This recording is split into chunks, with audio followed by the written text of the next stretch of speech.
Hey guys, tonight we time travel to a place without phones, without apps, and most shockingly, without even reliable socks. We're stepping into the Tang Dynasty around 8th century China to follow the utterly thrilling, pulse-pounding, deeply uneventful life of a postman. Yes, a postman.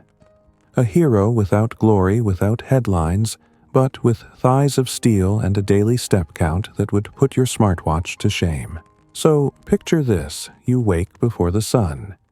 Not because you're ambitious, but because roosters are apparently incapable of hitting snooze. The cold air bites even through the thatched roof above your head, which creaks every time the wind dares to breathe. You stretch beneath your thin hemp blanket bones, stiff the scent of dust and old rice lingering like a poorly chosen candle. This isn't a castle or even a fancy townhome. It's a squat mud brick structure, shared with 2 other couriers, one of whom definitely snores like an ox having a bad dream. Your mattress is straw. Your pillow is also straw.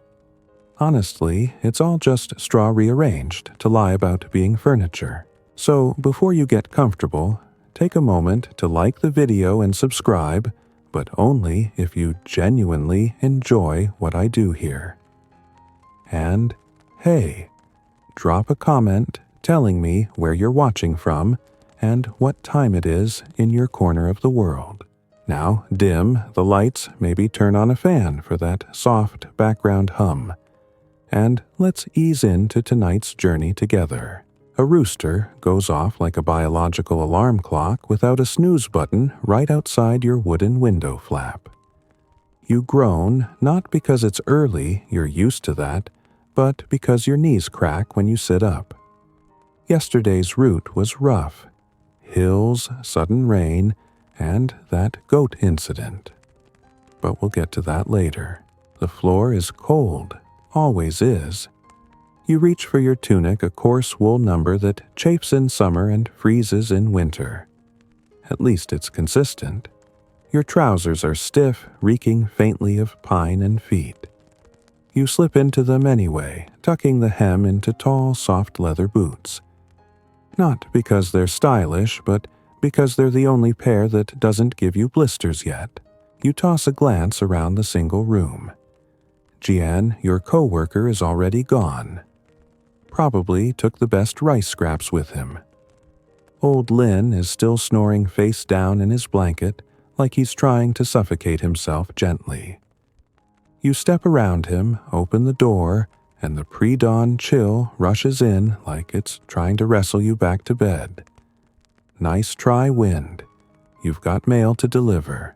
Outside the courtyard is little more than packed dirt and loose stones. A wooden pail of water waits near the well, already half frozen.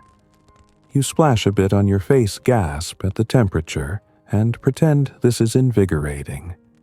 It's not. It's just cold. There's no espresso, no energy drink, not even a smug little protein bar. Breakfast here is what it always is. Whatever the cook at the station scraped together. Usually millet. Sometimes rice gruel.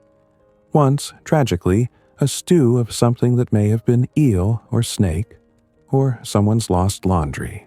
You trudge to the small side building, the post station's canteen, which is really just a room with one long bench and a pot that's been boiling since your birth.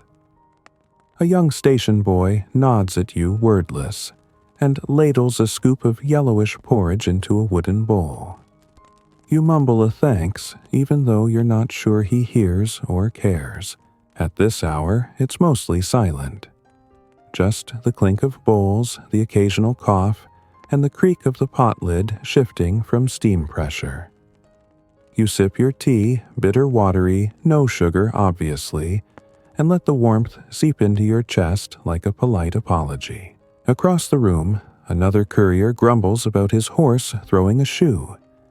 Someone else swears they saw a snow leopard near the next mountain pass.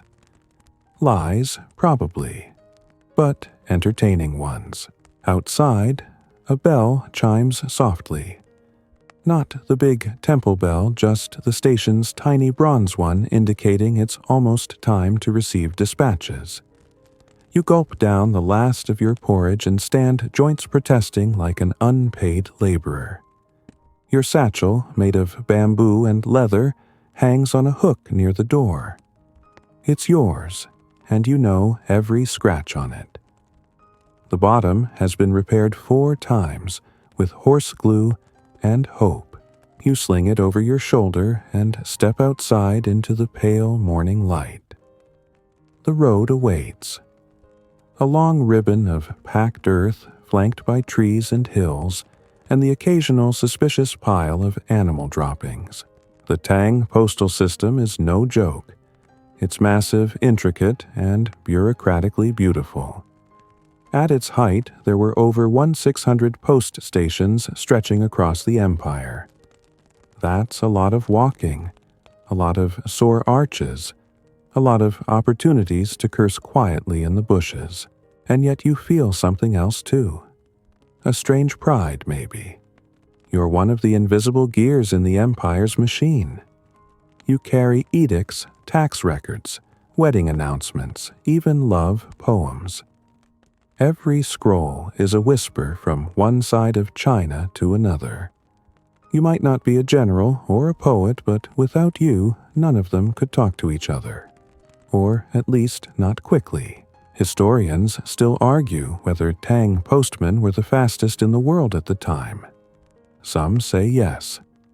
Others say it depends on the terrain, the horse quality, and the number of goats blocking the road.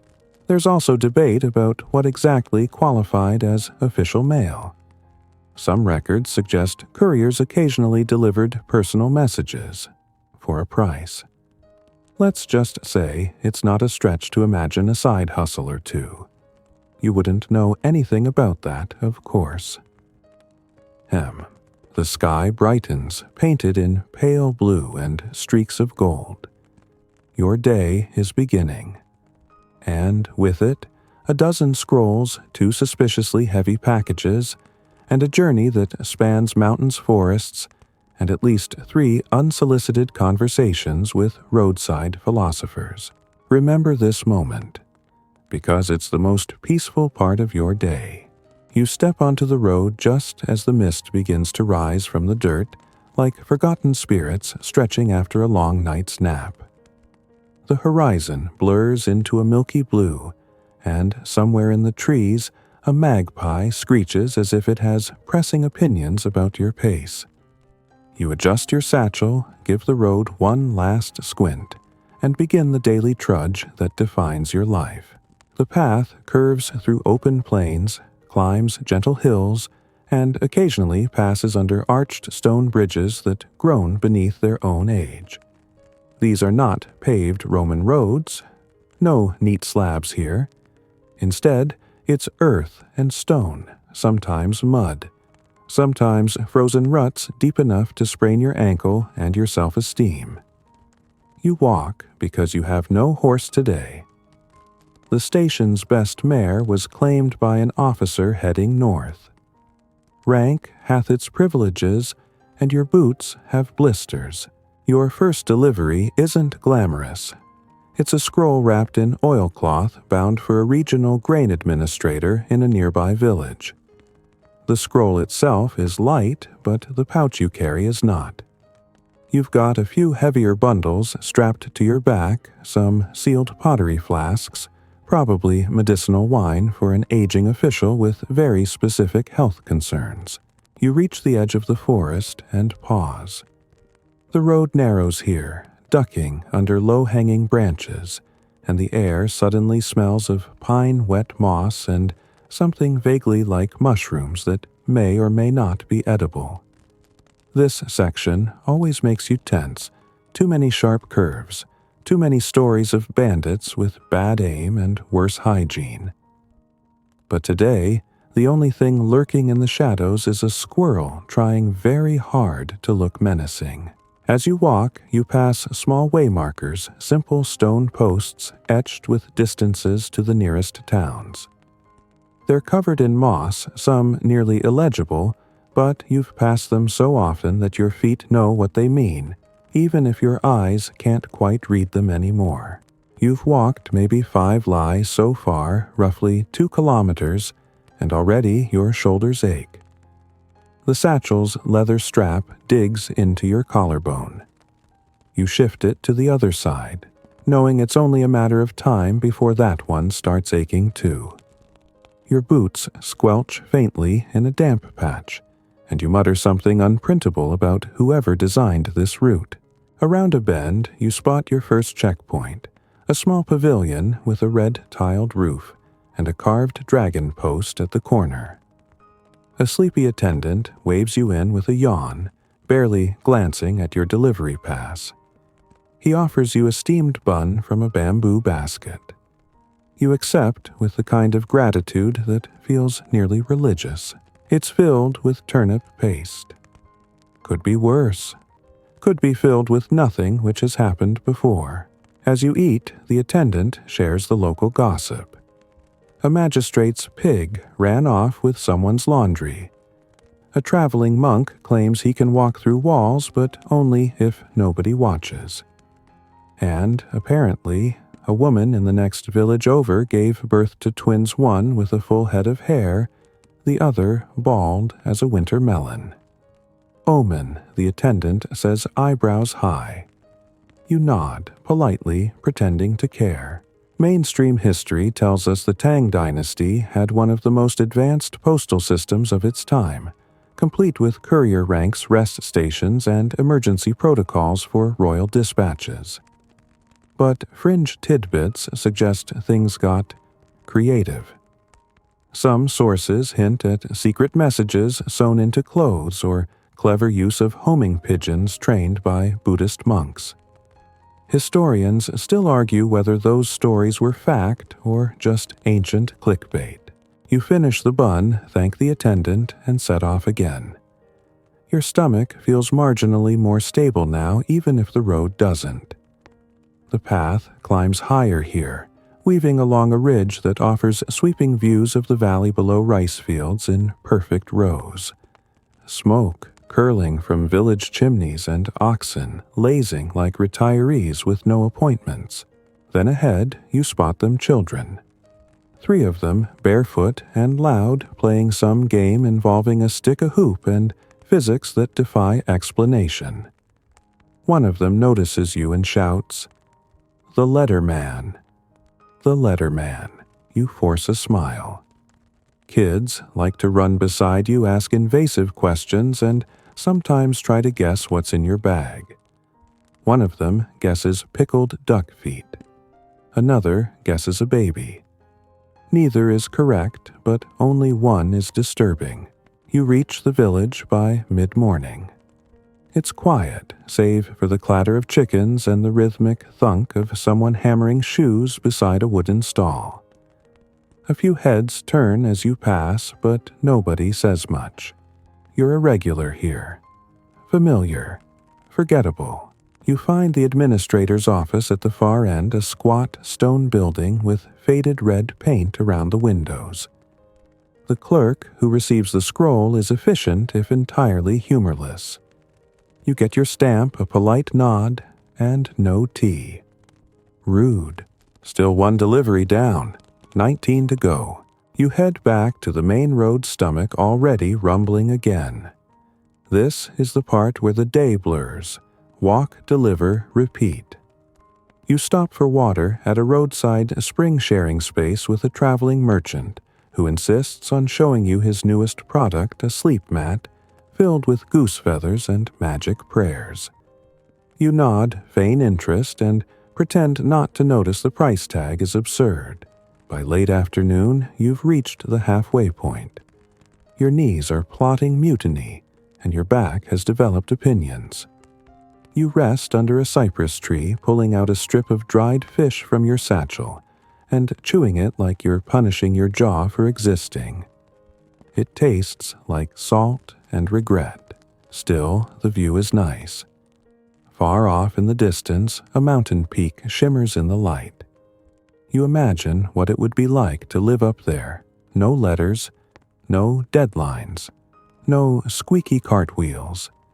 Just clouds and silence and maybe a goat or two for company. You don't linger long. The day is aging, and you still have to reach the next post station before sunset. You hoist your satchel again and push forward. There's something almost meditative about the rhythm now. Step, breath, adjust, step. Your thoughts drift. You start mentally composing poetry about the road. You try to remember the lyrics to an old drinking song. You wonder what steamed buns taste like in the capital, and if anyone there ever delivers mail wearing silk robes. Then something odd, a bundle of feathers on the road. You stop, squint. Not a bird, just someone's discarded fan, crushed and soggy. Probably fell from a cart. Still, you pick it up and tuck it into your pack. Could make good kindling later, or at least a passable hat on a hot day. By the time the post station comes into view, your feet feel like they belong to someone else. Someone with terrible balance and a vendetta against comfort. But you made it. The red gate rises like a small promise of shelter, and smoke curls from the kitchen chimney like a blessing. The gatekeeper recognizes you, waves you in without ceremony. You step onto the tiled courtyard exhale, and finally let yourself relax just a little. Day 1 done. The moment your boots hit the inner courtyard tiles of the post station, the tension in your shoulders doesn't so much fade as it sighs and slumps lower. A scrawny cat darts past your leg tail up like it's late for an appointment. Somewhere beyond the entrance hall, you hear the distant clang of a ladle against an iron pot, and your stomach responds by issuing a hollow growl that echoes far too loudly for dignity. The post station isn't exactly 5-star. The sleeping quarters smell like damp straw and bored feet. But it has warm food, hot water for washing, and if you're lucky, a sleeping mat that doesn't squeak with every breath. For you, this is heaven. You shuffle across the courtyard and head straight for the clerk's room, where your arrival is recorded in a leather-bound logbook thicker than your shin. The clerk is an older man with a long beard and a permanent squint, like he's forever trying to spot deception in your face. He grunts when he sees you and reaches for his brush. "Route 2B," he asks without looking up. You nod, handing over the official satchel and confirming your identity for the log. He checks the delivery seals, pokes the scroll ends suspiciously, as if they might explode into scandal, and finally stamps your pass with a deep red ink that smells faintly of alcohol and bureaucracy. With that chore done, you head toward the sleeping quarters, but not before detouring to the small kitchen behind the mess hall. A cook is stirring something in a giant pot, thick, bubbling, and beige. That's either congee or boiled linen water. Either way, it's hot and you're too tired to complain. You're handed a chipped ceramic bowl and a sliver of pickled radish, which looks like it's been through emotional hardship. You sit on a low bench beside another courier. She's younger, her hair bound tight and her sleeves rolled high. You exchange tired nods, but no words. Talking takes effort, and neither of you has any energy to spare. You slurp the congee slowly, letting the heat revive your limbs one spoonful at a time. Tang Dynasty postal workers didn't have menus to choose from. This was it, rice pickles, sometimes dried meat, and, on good days, dumplings that didn't taste like despair. Mainstream history notes that the Tang postal system, or Yichuan, was a masterpiece of government planning, efficient, far-reaching, and staffed with rotating couriers like you. Messages moved faster across the empire than anywhere else in the world at that time. But lesser-known accounts suggest things weren't always so smooth. Some couriers, especially the unlucky or unpopular, were assigned routes with unsafe bridges, ghost-haunted forests, or detours through swamps best left to poetic metaphors. Historians still argue whether the system's legendary speed was more about infrastructure or the willingness of underpaid couriers to risk their necks just to avoid getting yelled at. As night falls, you rinse your bowl, roll your shoulders, and wander into the sleeping room. It's a narrow hall with mats laid edge to edge. No doors, just fabric partitions, and a vague understanding that snoring loudly is a crime against humanity. You find a spot near the back, far from the entrance, and drop your satchel beside the mat like a knight shedding armor. You lie down, fully clothed. Changing is a luxury for tomorrow. The ceiling is wooden beams, some carved, most cracked. A small oil lamp flickers in the corner, casting shadows like slow-moving ghosts doing Tai Chi. Sleep is not immediate. Your legs twitch.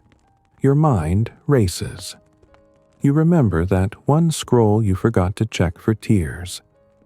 You wonder if the chicken in that last village really was wearing a silk ribbon. You debate whether your boots smell worse than your blanket. Eventually, exhaustion wins. You dream. You dream of mountains shaped like tea kettles of messages that sprout legs and deliver themselves, and of a giant pigeon wearing a hat lecturing you on postal ethics.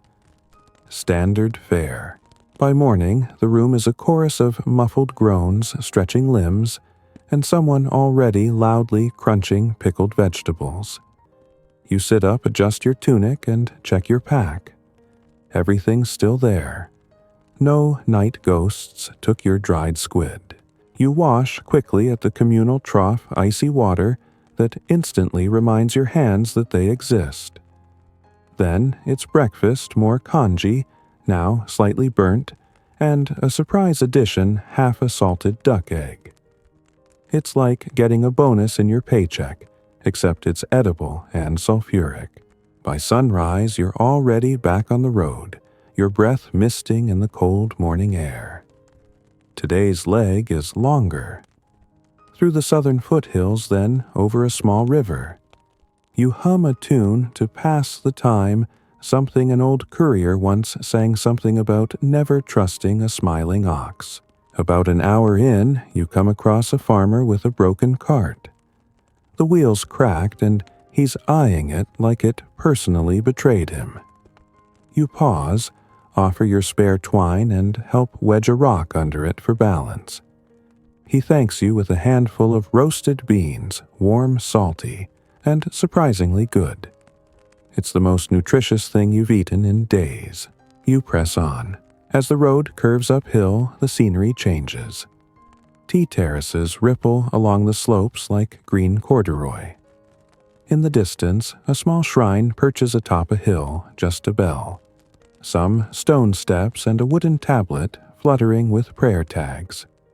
The wind carries the scent of camellia blossoms and smoke. A herder waves from a distance. You wave back. You pass another courier heading the opposite direction.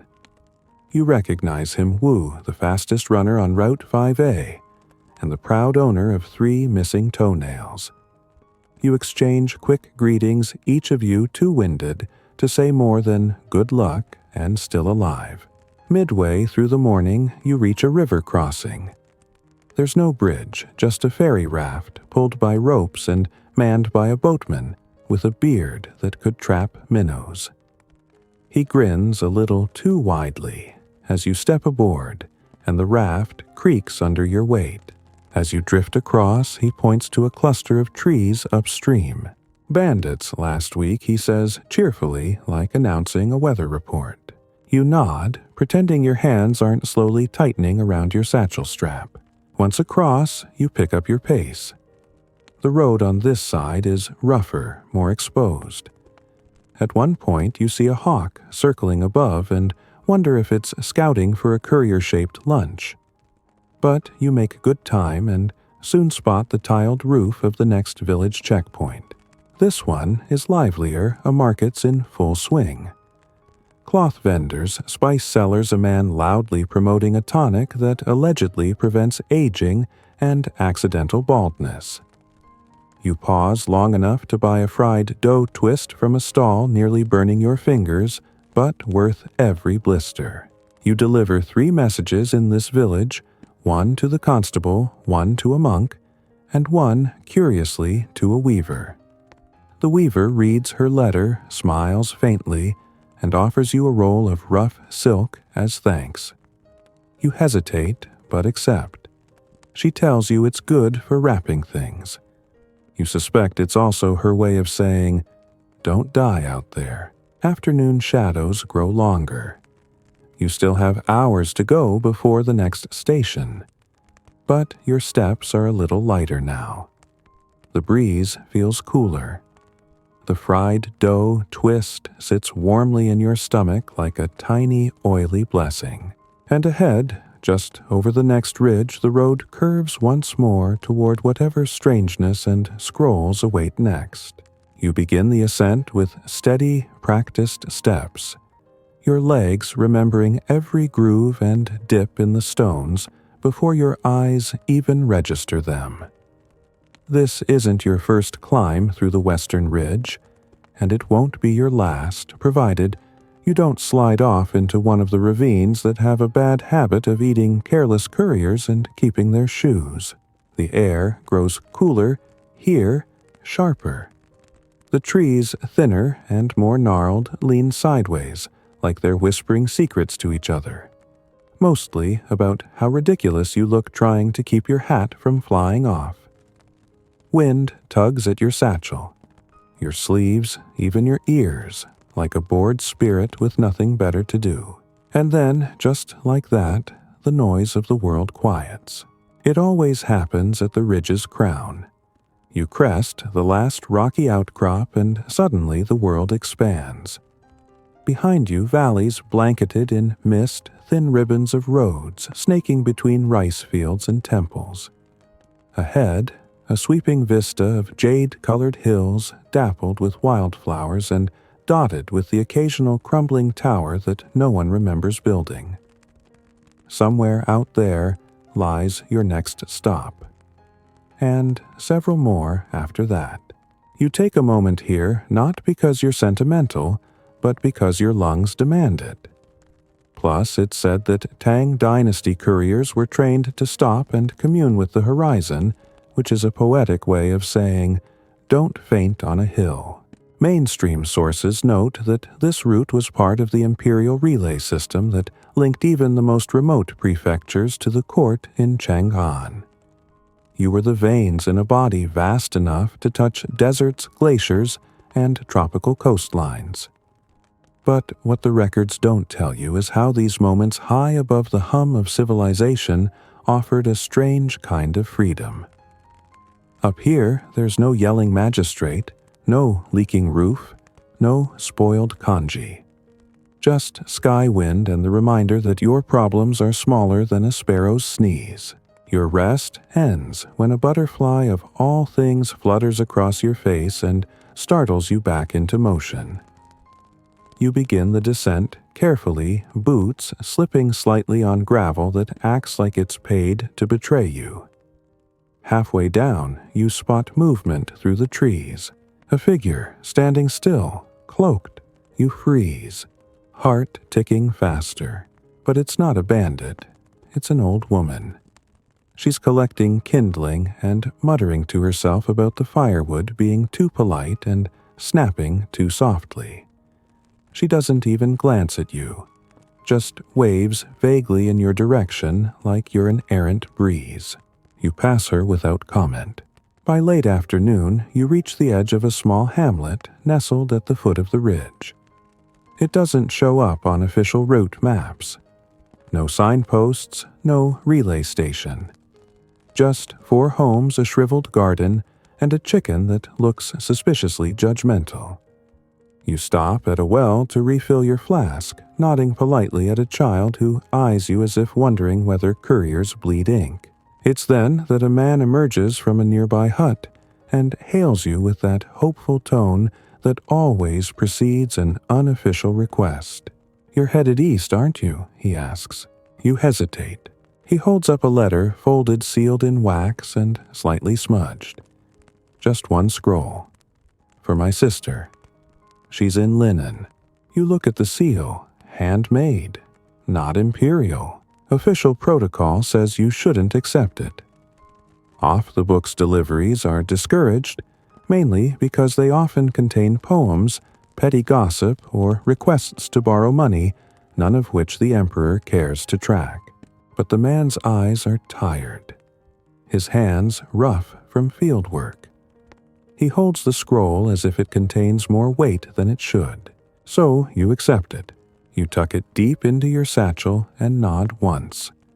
No words. He bows. The child beams. You move on.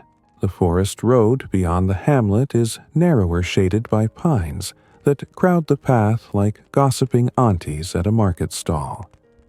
It's quiet. Too quiet. Even the birds have taken a union break, and that's when you hear it. A rustle behind you, then a snap. You whirl heart, pounding only to find a deer, not a bandit, not a ghost. Just a deer nibbling unconcernedly on a shrub and clearly unimpressed by your combat stance, which involves gripping your satchel like a flail. You sigh. Still, you keep your pace brisk. You've heard stories, some true, most exaggerated, of rogue monks, angry ghosts, and thieves dressed as traveling poets. One courier claimed he was ambushed by a squirrel with a grudge. That courier is now a monk. Coincidence? Night is approaching again, and your legs ache like they're being taxed individually. But finally, through a gap in the trees, you spot lantern light. Your next post station. This one is newer. Tiled roof, decent walls, even a carved wooden sign that doesn't sag like it's given up on life. You're greeted by a young woman at the gate station master's daughter, you guess. She takes your credentials, checks the satchel, and leads you to a guest room that smells faintly of medicinal herbs and oddly apricots. You unload the day's messages into the official chest, locking them in and noting the time. The clerk on duty scribbles it down with the flair of a man who dreams of writing epic poetry and is currently stuck recording travel logs. Dinner is better than expected. Noodles in broth, a side of greens, and an actual ceramic spoon. Luxury. You eat slowly, listening to the wind whistle against the beams. Other couriers arrive through the night, stomping snow from their boots or shaking dust from their hair. You nod at them like passing monks on a silent retreat. There's a quiet solidarity among couriers. No one brags, no one complains loudly. You all just keep moving. After the meal, you wander briefly into the courtyard. A stray dog sniffs your leg, deems you uninteresting, and ambles off. The stars overhead are blindingly clear, no lanterns here to steal their thunder. You tilt your head back, the weight of the day leaking from your spine into the gravel below. Then you hear a snore so loud it might violate local laws. Time for bed. You return to your mat, stretching out with a groan that echoes off the wall. Tomorrow you'll travel another 15 li, deliver a love letter to a tea merchant, and possibly argue with a goose over right-of-way. But for now, you sleep, and somewhere in the stillness of the night, a wind chime tinkles gently like the empire itself sighing in its sleep. Before dawn even considers stretching its fingers across the sky, you're already stirring. The mat beneath you is slightly damp from condensation. Your joints pop like firecrackers as you shift upright, and your breath hangs in front of your face in little clouds of morning grumpiness. You dress quickly. Layers on layers, because Tang mornings in the highlands aren't gentle. The inn's hearth has gone cold, and whoever was in charge of restoking it clearly decided to follow their dreams instead, probably back to bed. Typical. Breakfast is a lukewarm bowl of millet porridge and a single pickled turnip that glares at you like it regrets being harvested. You eat anyway. Couriers don't get to be picky. There's tea too more leaf than flavor, but hot enough to trick your body into thinking you've done it a favor. Outside, the world is hushed a blue-gray watercolor of pre-sunrise shadows. You check your satchel carefully. The official documents are there neatly wrapped in oilskin and twine. The off-the-books letter from yesterday, still safely tucked in the hidden sleeve you stitched in yourself. A courier must know how to hide secrets, especially from rain rats and nosy bureaucrats. You step out into the gravel path. A rooster calls in the distance, probably just yelling at its own echo. The station clerk hands you a small packet herbal balm for sore muscles and tells you the next checkpoint is over the marshlands. Swamp Road. Great. The trail begins flat and soggy, lined with reeds that whisper about drowned travelers and hot boots. Your feet squish with every step. Every single step. Tang Dynasty infrastructure was impressive, sure, but even the best civil engineers had to admit defeat when it came to bogs. Here, wooden planks laid centuries ago warp underfoot, like they're tired of existing. The air smells of wet earth, old water, and something vaguely amphibian. Possibly regret. You keep moving because standing still in a tang swamp is an invitation for leeches, and you've had that experience before. Once was enough. According to official records, these marshlands were vital arteries for transporting goods, especially during flood seasons. Boats were often employed, but postal couriers. You were expected to walk it. No, you don't get a boat.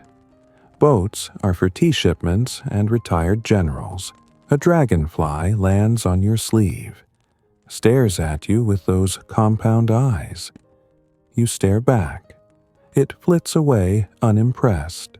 By midday, your legs feel like boiled noodles, and your boots are roughly 30% marsh.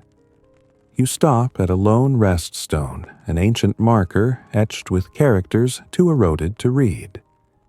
You sit anyway, peeling off your shoes, and letting the sunlight try its best to dry your socks, which are now more sponge than fabric. You drink from your flask, chew a strip of dried plum, and stare out at the water. A heron stands nearby perfectly still. You suspect it's judging you. Here's a fringe tidbit for you. Legend has it that couriers who died in swamps didn't haunt the land, they haunted letters. If a scroll ever arrived smelling faintly of pondweed, or refused to unroll without creaking, people said it carried a drowned courier's final message. Usually something like, "Bring extra socks." You press on. Eventually, the ground firms up and gives way to gravel road again, and you nearly weep from joy. Not openly, of course. Couriers don't cry. They just blink dramatically. Soon, you approach a stone bridge arched over a shallow river. On the far end sits a vendor, middle-aged bald, and cheerfully shouting about steamed buns. You realize you haven't eaten in hours. Your body reminds you very loudly. He sees your uniform and waves you over.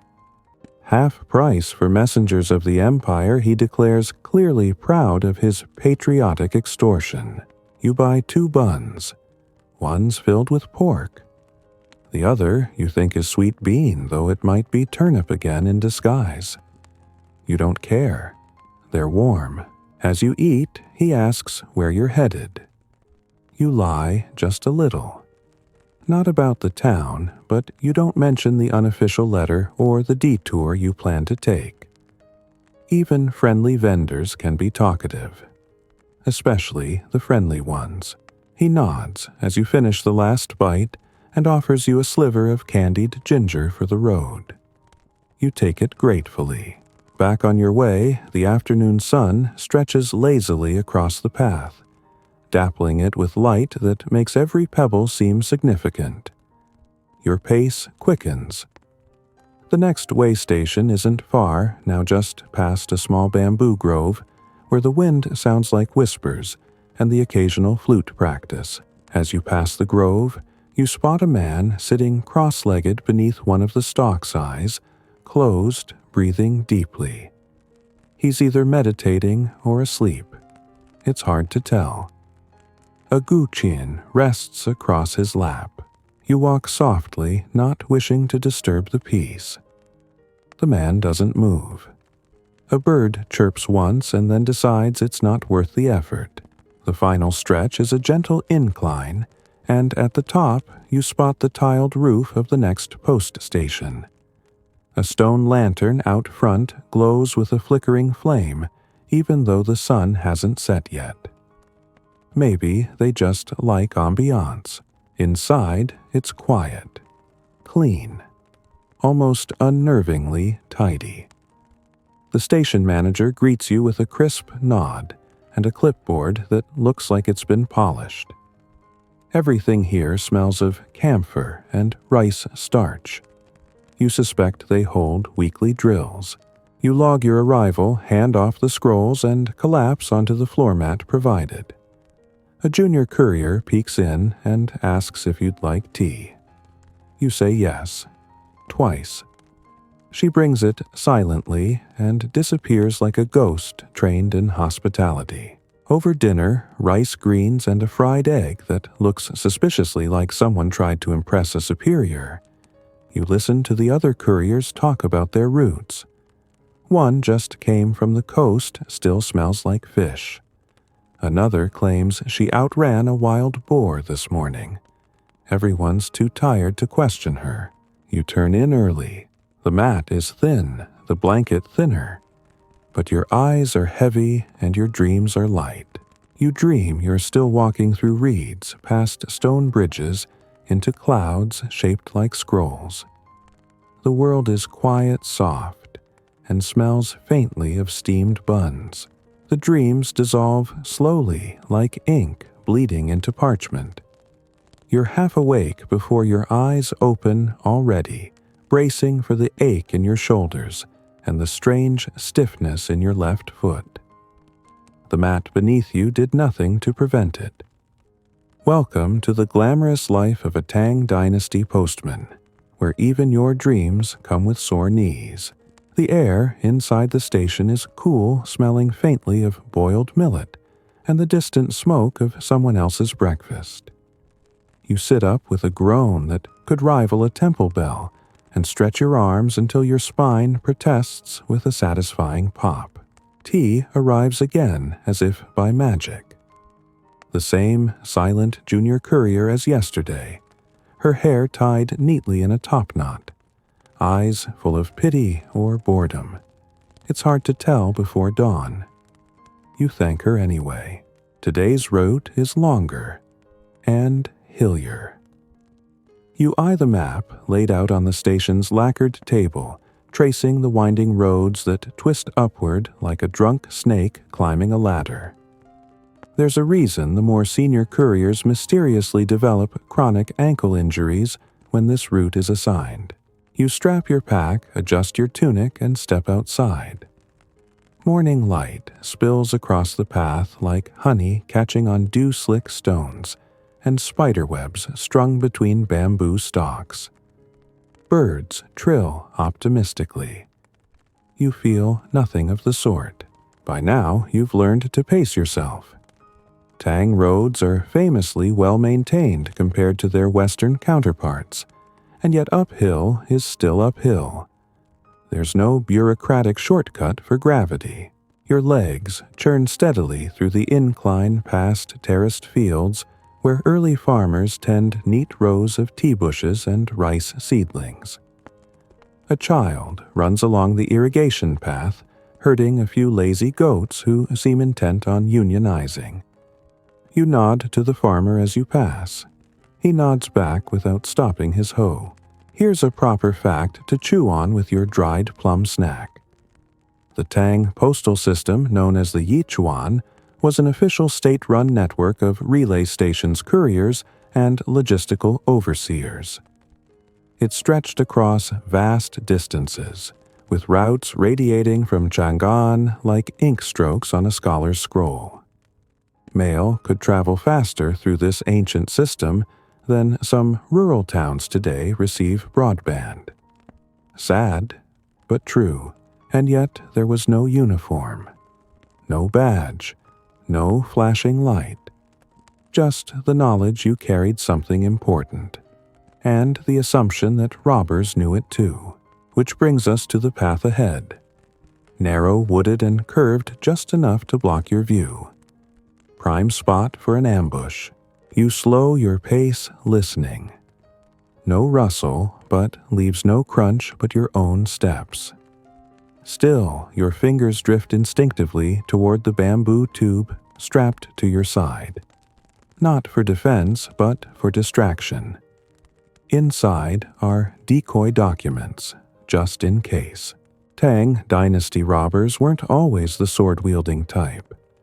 Some were bureaucrats with knives, others were ex-soldiers with very bad attitudes about retirement. And then there were the scholar bandits who might rob you and correct your calligraphy on the same day. A rare breed of awful. No one jumps out today. Instead, you meet a donkey. Alone, munching grass beside a mossy stone wall, a saddle half unbuckled as if it escaped a very slow kidnapping. You look around, see no one. You speak to it. It ignores you. Typical. Downhill now, the road tumbles toward a valley cloaked in mist. A brook murmurs alongside you, and the scent of wild ginger drifts from somewhere unseen. It's peaceful. Suspiciously peaceful. That's when the rain begins. Not a downpour, no. That would be merciful. This is drizzle, the annoying cousin of real weather. Just wet enough to soak into your sleeves, just cold enough to make your joints notice. You pull your cloak tighter and trudge on, pretending you don't feel the slow squish building in your right boot. The road curves toward a village checkpoint, barely more than a cluster of tiled roofs, and a wooden gate, guarded by a single dozing sentry who waves you through without looking up from his game of chess against himself. Inside the checkpoint station is warm and buzzing with midday chatter. Couriers, rice merchants, a monk reading aloud to a chicken. It's unclear who's enjoying it more. You unburden yourself at the intake desk, hand off a stack of official reports wrapped in water-spotted twine, and accept a hot towel in return. Luxury Tang style. While your boots dry by the fire, you chat with another courier older with a face like crumpled silk and a voice like gravel mixed with molasses. He tells you about a route near the border, where wolves once carried away a bundle of imperial tax notices never to be seen again. The wolves never paid, he deadpans. You both laugh because sleep deprivation is the best audience. There's a small food stall near the back where a woman serves sticky rice balls filled with minced mushroom and pine nuts. You order 2. They taste like heaven if heaven had mud on its shoes. Outside again, the drizzle has stopped. The world smells rinsed and new. You make your way through the village outskirts, passing a shrine tucked beneath a flowering cherry tree. A few copper coins rest at its base, offerings to the god of safe travels. You leave one just in case. Scholars still argue whether Tang Dynasty couriers were seen as heroic civil servants or glorified pack mules. The truth probably lies somewhere in between. You're respected, yes. But mostly, in that vague way people respect weather vanes, they point the way but rarely get thanked. The sun dips lower, casting amber light across the path as you climb the final hill of the day. Your knees make their usual complaints. You ignore them. At the top is the next way station, stone-walled, moss-ringed, and blessedly quiet. You check in with the keeper, who looks like he hasn't blinked since Emperor Xuanzong's reign. He gives you a room with a view of the western fields and a bowl of barley tea that tastes exactly like exhaustion. Dinner is plain boiled greens and rice with a dollop of preserved bean paste, but it's warm. You eat slowly, savoring the stillness. Later, lying on your mat, you listen to the wind. It rustles through the bamboo like a courier itself carrying messages only it can understand. And you think, not for the first time, that maybe the real message you're carrying isn't just ink and parchment. Maybe it's something quieter. The echo of footsteps, the hush of ink drying, the sound of someone doing their job even when no one sees. Morning again. But this one is softer. The light filters in like warm breath on frosted glass sliding across the stone floor of your way station room and nudging your eyelids awake. You roll over slowly, pretending you don't hear the rooster outside announcing a new day like he's getting paid per squawk. Your back is stiff, but your legs miraculously don't feel like they're made of overcooked millet. Maybe that bean paste had secret powers. Or maybe the gods of minor messengers finally took pity on you. Either way, you rise. There's barley porridge for breakfast, again. This time, it's got a slice of dried apricot on top, fancy. You eat while staring at your travel notes, tracking which village is next and which package goes to which grumpy official. You can already hear the complaints. Why did this report arrive 2 days late? Why is the seal smudged? Why does this one smell like donkey? You, of course, have a carefully crafted expression that says, "Yes, noble sir. Your deeply boring request is my entire reason for existing. Stepping out the path ahead is flatter than yesterday's. Fewer hills, more mud. Your boots sigh. You sigh back. You pass through a stretch of open road where reeds sway on either side taller than a man, and twice as gossipy in the wind. A pair of farmers guide an ox cart across the shallow river wheels, sloshing and groaning. One of them calls out something about rain tomorrow. You pretend you didn't hear. A few miles in, you spot a relay rider, a mounted courier thundering past in the opposite direction. His horse is frothy with sweat. His robe darkened under the arms, and his face as serious as someone trying to recall whether they locked the granary before leaving. You step aside just in time. These riders are a class above. Their job is to deliver only the most urgent messages, imperial edicts, military orders, gossip between concubines. You, on the other hand, deliver tax receipts and weather logs. No one has ever galloped to deliver a grain forecast. Still, the roads belong to both of you. That's one of the few things the Tang government got very right. Courier hierarchy was strict, but road access was fair. A foot messenger might eat rice husks while the mounted one gets dumplings and a personal foot rub. But the destination matters more than the method. You reach a checkpoint by mid-morning. This one's nicer than the last. There's a decorative arch, painted signs, and a tea seller who somehow always knows when to be open. You hand off 2 packets, both dry-sealed and miraculously unbitten by rats. Progress. As you rest your feet near the tea house, you overhear a scholar in robes lecturing a teenager about the merits of poetry over swordplay.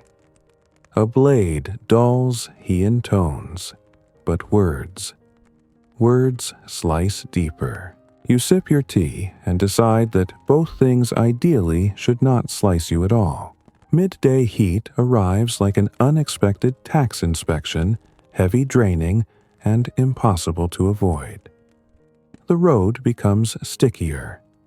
Even the birds seem less chirpy. You adjust your head wrap to keep the sun off your neck and pick up the pace.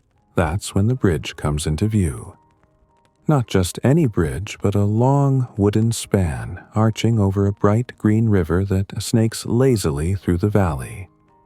It's beautiful, also deeply annoying, because it's narrow and blocked. A small wedding procession is crossing slowly, accompanied by a flutist who believes volume compensates for talent. The bride looks vaguely panicked. The groom looks like he's already imagining the price of furniture. You wait and wait. A passing goose honks at you. Rude. Finally, you cross and resume your journey. The road twists through a bamboo grove so dense it swallows sound. Your footsteps fall muffled, and the world goes quiet in that special way that feels like nature is watching you, but politely pretending not to. This would be a good time to remember one of those quirky facts: the Tang postal system didn't just carry letters.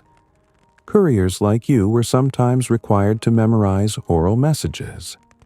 That's right, no paper. Just your brain. Tell the governor this, and this, and, oh, don't forget to wink when you say the word shipment. If you got it wrong, well, maybe you'd blame it on bandits, or goats, or the wind.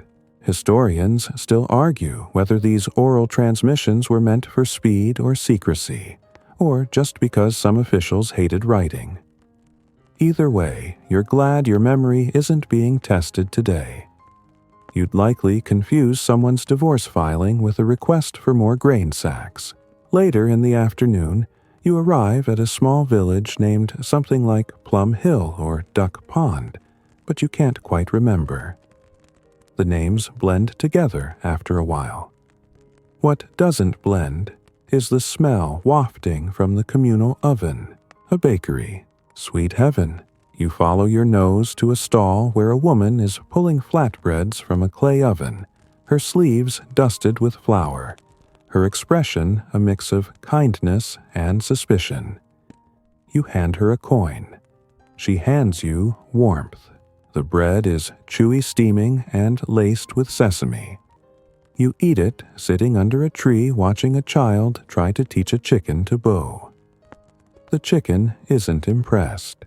Refreshed, you make your final delivery of the day a record of tax disputes between two landlords who both claim ownership of the same duck pond. The clerk receiving the scroll doesn't look surprised. Apparently, duck-related drama is common around here.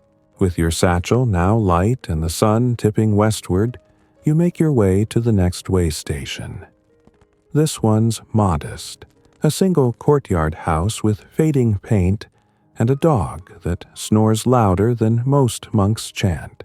You check in, log your route, and settle down for the evening routine stretch. Your legs, massage your knees, write tomorrow's notes. Wonder if that chicken ever learned etiquette. Dinner is plain again, but there's a pickle involved, so you count it as gourmet. You eat slowly, watching the lantern light flicker against the walls like the shadows of forgotten dancers. Later, wrapped in your travel blanket and lying on your mat, you stare at the ceiling beams and think about how far you've come. Not just today, but in this strange life of carrying other people's messages while keeping your own thoughts quiet. Tomorrow will bring more roads, more scrolls, more sore feet. But for now, there's only the stillness, and that dog still snoring like it's earning a salary for it. You wake up before the sun, nudged gently by the smell of damp earth and the subtle hiss of a water kettle from the courtyard. There's no rooster this time, just a chorus of crickets wrapping up their night shift. You stretch beneath your thin blanket, hearing the soft crack of your spine like old paper bending. Somehow, your feet already remember how much walking they'll be doing today, and they're not happy about it.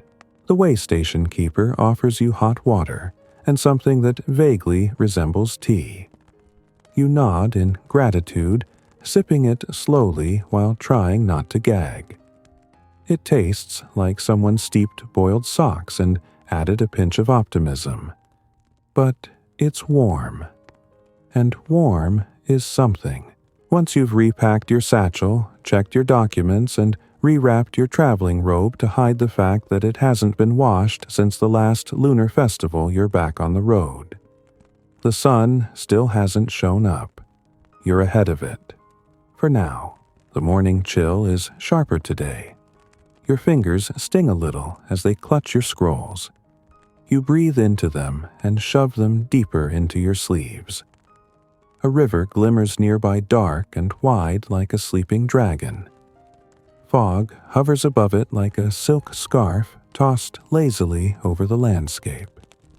You walk alongside it, the mist brushing against your legs like a cat that doesn't particularly care if you live or die. Your destination is another mid-sized district hub, where an official waits for an urgent report from the capital. Urgent, of course, is relative. In this case, it's a census update numbers and names and complaints scribbled by a bored clerk somewhere far above your pay grade. But bureaucracy must move, even if it walks instead of gallops. As the sun creeps over the hills, the world stirs awake. You pass a fisherman pulling in a net, muttering curses at a particularly cunning turtle that keeps escaping. You pass a scholar pacing beside the water, reciting poems to himself, and occasionally pausing to yell at ducks. The ducks remain unmoved. You also pass a farmer's child squatting by the road using a stick to draw what looks like a dragon wearing a hat. You pause to admire the creativity. The kid gives you a suspicious look as if you might try to steal his artistic genius. You keep walking. By mid-morning, you reach the foot of a gentle hill, the kind that looks friendly from far away, and turns into a jealous lover halfway through clinging to your calves and not letting go. You trudge up, adjusting your satchel again and again as it pulls against your shoulder. Halfway up, you find a shrine nestled in the crook of the path. It's small, covered in moss, and faintly humming with old prayers. Someone left an offering, a few coins, 2 plums, and, charmingly, a pair of knitted socks. You take a moment to bow. Not out of deep piety necessarily, but because if any divine being is responsible for keeping your boots intact, you'd prefer to stay on their good side. At the top of the hill, the world opens up. Terraced fields roll downward in green and gold. You see oxen moving slowly, farmers bent like question marks. A woman balances a basket of cabbage on her head with the calm confidence of someone who hasn't tripped on a rock in decades. You envy her balance. Descending the hill is easier, though it gives your knees that peculiar old man ache, even though you're barely 30. You mutter a few complaints, which the wind kindly carries away. As you reach the village at the base, the road gets crowded. Traders push carts loaded with textiles, jars of fermented bean paste, and the occasional squealing pig. There's a cluster of monks in mustard-colored robes walking barefoot and smiling like enlightenment tastes better than dumplings. You step aside for an elderly couple holding hands and arguing about the best rice wine in the prefecture. Love apparently is fermented and mildly passive-aggressive. In the village square, a crowd gathers around a puppet show. You pause just for a moment. The puppets are crude, wooden stiff, but the story is oddly captivating. It's about a foolish tiger who tries to become a government official by bribing a chicken. Somehow, this feels uncomfortably close to a recent scroll you delivered. You make your way to the magistrate's office, a low stone building with faded banners and a large plaque declaring his many virtues. Inside, a young assistant takes your scroll and gives you a stamped token to prove delivery. No thank you. No tea. Just the satisfying thunk of bureaucracy grinding forward. You sigh, but not too loudly. The walls have ears, and those ears are attached to people who can make your route much, much longer. After a quick bite, steamed turnip bun, underwhelming but edible, you continue toward your next waypoint, a riverside dock where goods and messages transfer between land and water. The Tang postal system was clever that way. Boats moved heavier loads, but foot messengers like you were still needed for speed agility and delivering things where roads refused to go. Along the path, you pass a trio of elderly women playing a gambling game with pebbles. One of them waves you over asking if you want to bet a scroll. You smile and shake your head. Your luck's not great. Last time you gambled, you lost your blanket and had to spend the night hugging a goat for warmth. The goat still sends mixed signals. Reaching the dock is a relief. The breeze off the river smells of algae and old nets, but it's fresh enough to wake your brain. You hand off a pouch of documents to the boat courier and collect a small sack from him, your next delivery. Inside are 4 scrolls, 2 bound letters, and a sealed jar that sloshes ominously. You're told not to open it. You don't want to know anyway. Historians still argue whether couriers were ever trained to defend their deliveries in case of bandit attacks. Some say yes, they had basic staff training and self-defense drills. Others insist they were more like professional walkers with paperwork depending on stealth speed and sheer exhaustion to avoid trouble. You know that if someone jumps out demanding your scrolls, they can have them. And maybe your boots too if they're nice about it. The day drags on. Your feet start to feel like sacks of gravel wrapped in rice paper. You hum to yourself something from a tavern song you only half remember. Your pace slows. As the sun dips behind the hills, painting the sky in shades of mulberry and gold, you see the outline of the next way station. Smoke curls from its chimney. There's a mule tied out front, its ears twitching with judgment. You check in, sign the logbook, and drag yourself inside. The room is simple.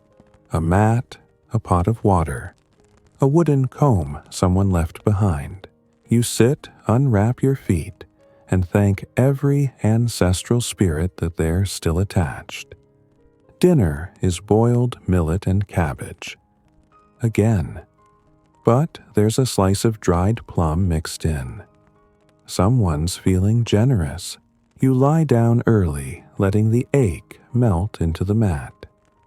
Somewhere nearby, someone plays a flute, soft, wandering notes that drift through the night like fireflies. You wonder if it's that scholar from the riverbank, or maybe just the wind pretending to be music. Either way, you sleep and dream of dragons in hats.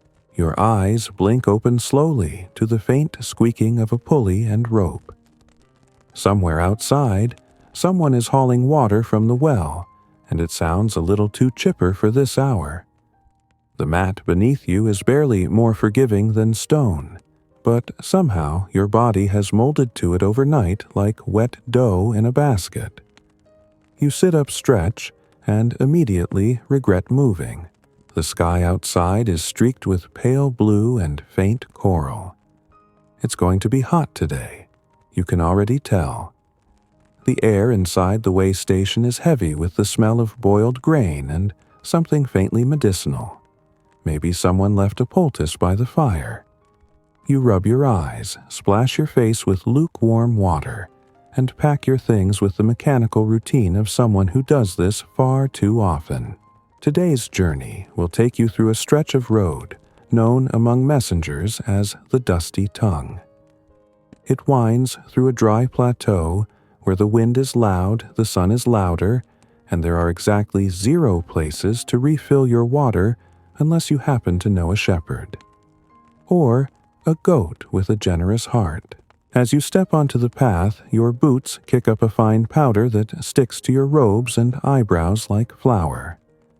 The road here isn't paved just a suggestion of direction through scrubby brush and stubborn rocks.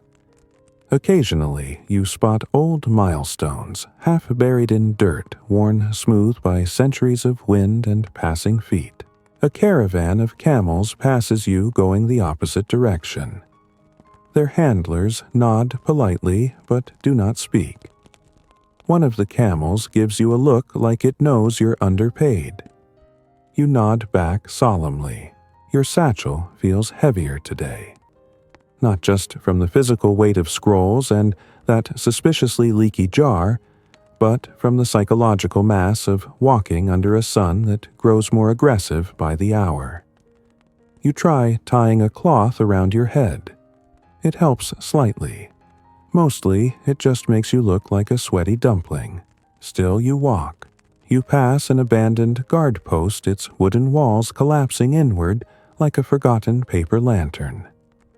Ivy curls around it, as if trying to hold the memory of importance.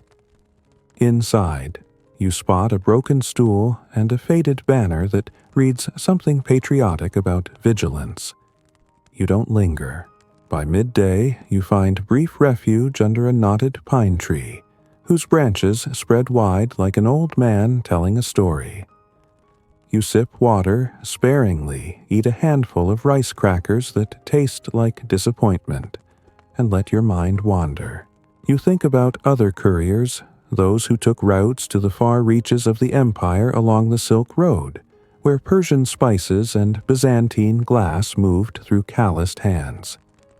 Historians still debate whether Tang Dynasty postal couriers ever made it that far themselves, or whether long-distance scrolls were relayed in chains like a human relay race.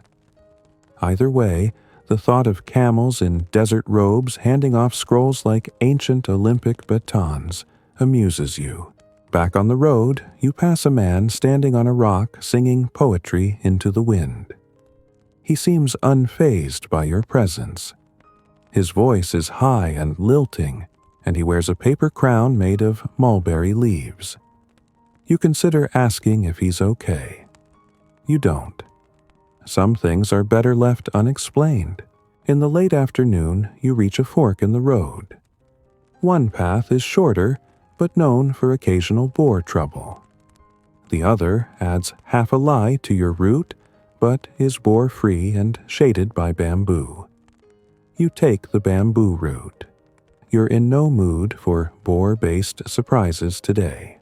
The sound of wind through the bamboo is oddly comforting, like whispers in a language you almost understand. The light filters down in stripes, painting your path like a tiger's back. You take your time here, savoring the quiet. As evening approaches, the air shifts. There's moisture now, the promise of a river nearby.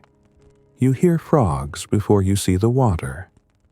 When the path finally opens onto the riverbank, you breathe deeply. The smell of mud moss and old fish wraps around you like a musty blanket. There's a small ferry docked here, just a wide wooden raft with a rope pulley system. The ferryman is a teen with a bored expression and a missing tooth. He gestures wordlessly. You board. The river crossing is slow. You sit legs crossed, watching the current ripple past like silk being tugged under glass. Across the water, fireflies start blinking awake one by one. It's like someone scattered tiny lanterns across the dusk. You try not to think about the jar in your satchel. You're fairly certain it's pickled something. Possibly onions. Possibly lizard eggs. You don't ask. Once across, you thank the ferryman with a few coins and a nod. He says nothing, but his toothless grin is oddly comforting. You walk the final stretch under moonlight. The stars are sharp tonight, clustered like gossiping courtiers overhead. Crickets resume their nightly orchestra, and somewhere far off, a night bird calls with a voice like creaking hinges. You finally arrive at a hilltop rest station, a rare upgrade staffed by an older couple who run it with military precision and grandmotherly warmth. They feed you a proper meal millet, porridge, grilled turnip, and even a sliver of dried beef. You nearly cry. One of them notices your blistered feet and brings out a clay pot of herbal balm. It smells like menthol and crushed wishes. You apply it while sitting by the fire listening to the husband retell a ghost story about a haunted inkstone that once predicted tax audits. You laugh politely. Then, a little more genuinely. As the night deepens, you settle onto your mat. The wind through the paper windows creates a soft fluttering like pages turning themselves. You think briefly about writing a letter, just one of your own, not one you have to deliver. Maybe to your brother in the city. Maybe to no one in particular, but your eyes are heavy. You fall asleep thinking about bamboo forests, silent ferry rides, and how nice it is when dinner includes protein. You wake before dawn to the smell of steaming rice and the clatter of pottery. The old couple is already bustling about as if running a courier station requires no sleep at all. You can barely sit up without groaning, but they're chatting like it's the market festival. One of them slips you a warm rice ball wrapped in lotus leaf plain but dense and comforting. You mutter your thanks through a yawn. Stepping out into the early morning chill, you brace yourself for another long stretch. Today's path will take you through hill country, with switchbacks that seem designed by someone who wanted to punish your calves. The mist curls low, licking the edges of the road, turning trees into vague shadows and stones into tripping hazards. But you walk anyway, because that's what you do. The morning is quiet. Just the thud of your boots, the rustle of your satchel, and your own breathing. And, now and then, the mournful call of a distant flute, probably some shepherd trying to impress goats with melancholy music. It's oddly atmospheric, like background music to your life if your life were a low-budget epic with excellent fog effects. You pass a few other travelers, mostly traders with carts of silk ceramic peddlers, balancing wares like an overambitious Jenga tower, and one elderly monk with more wrinkles than facial expressions.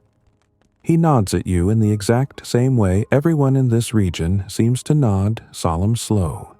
Like you just shared a profound joke without saying anything. Around mid-morning, you approach an old signal tower. These are scattered across the empire, part of a system of beacons and flags that once relayed imperial news faster than a galloping horse.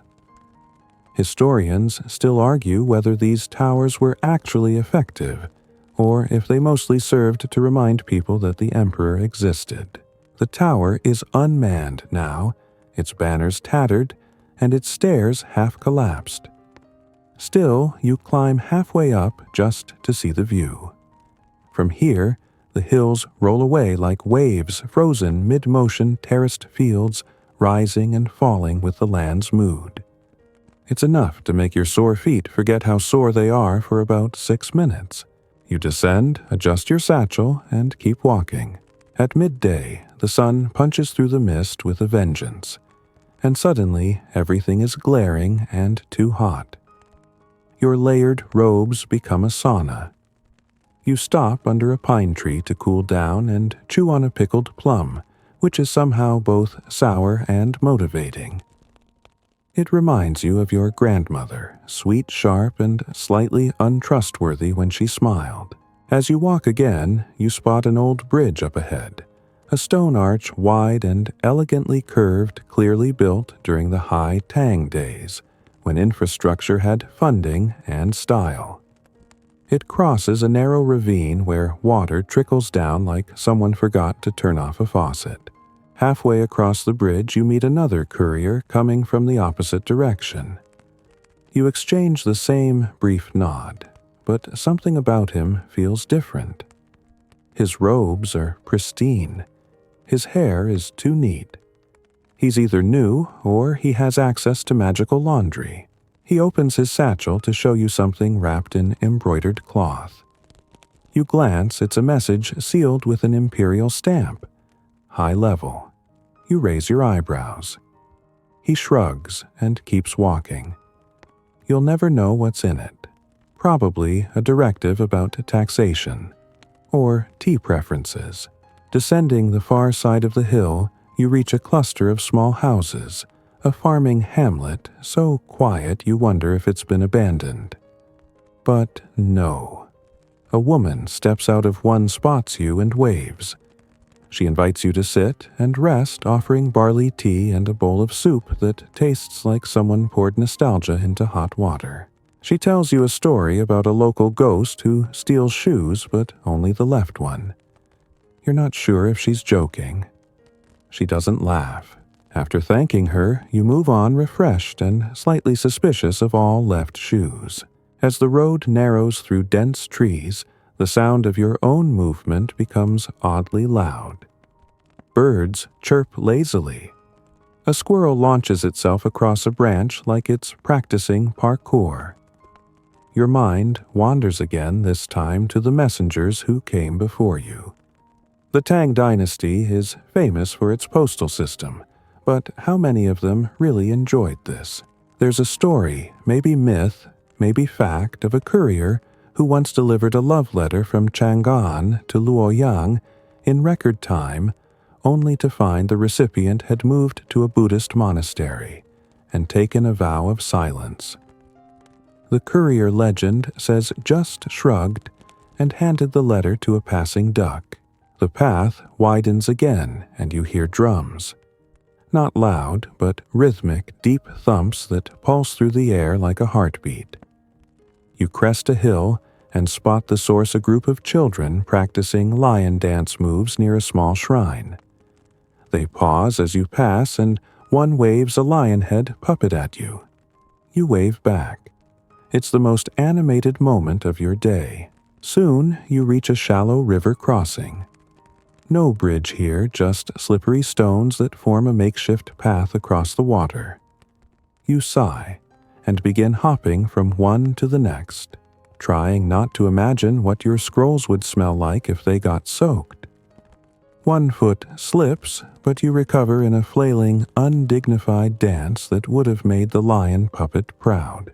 On the other side, a flock of ducks watches you disapprovingly. You feel judged. You accept it. Your next stop is a half-dilapidated way station, one of the older ones from early in the dynasty. Its walls lean in strange directions, and the roof tiles have started migrating south with gravity. But the woman who runs it greets you with a tired smile and gestures to the corner mat like it's a throne. Dinner is simple rice-fermented vegetables, and something that might be salted fish or might be mushroom pretending to be fish. You don't ask, you just eat. As night falls, you help light the oil lamps, their glow soft and flickering like memory. The other guests are few, just a traveling scholar with an ink-stained robe, and a peddler who sells combs. The scholar complains about how poetry is undervalued. The peddler nods like he's heard this speech many times. You lay down, too tired to join in. The paper walls rustle as wind snakes through the cracks. Your feet pulse with exhaustion, but your mind is strangely awake. You think about scrolls, left shoes, lion dances, and duck judgments. Somewhere nearby, someone snores with the rhythm of an old drum. You let your eyes close, knowing that tomorrow is another hill, another message, another road. But for now, there's rest. You wake to the sound of a rooster crowing, followed immediately by someone cursing at the rooster. The paper walls of the way station don't offer much privacy, so you also hear someone mutter something about a dream involving soup and betrayal, which you decide not to unpack. You stretch beneath your thin blanket, every joint protesting your legs, staging a formal complaint. Your host brings you a bowl of warm millet porridge and a half-pickled radish. It's not exactly a banquet, but your stomach has lost the will to be picky. You thank her with a nod, chew mechanically, and feel yourself slowly return to life. You set off before the sun is fully up. The early morning air is sharp, like it wants to slap you awake.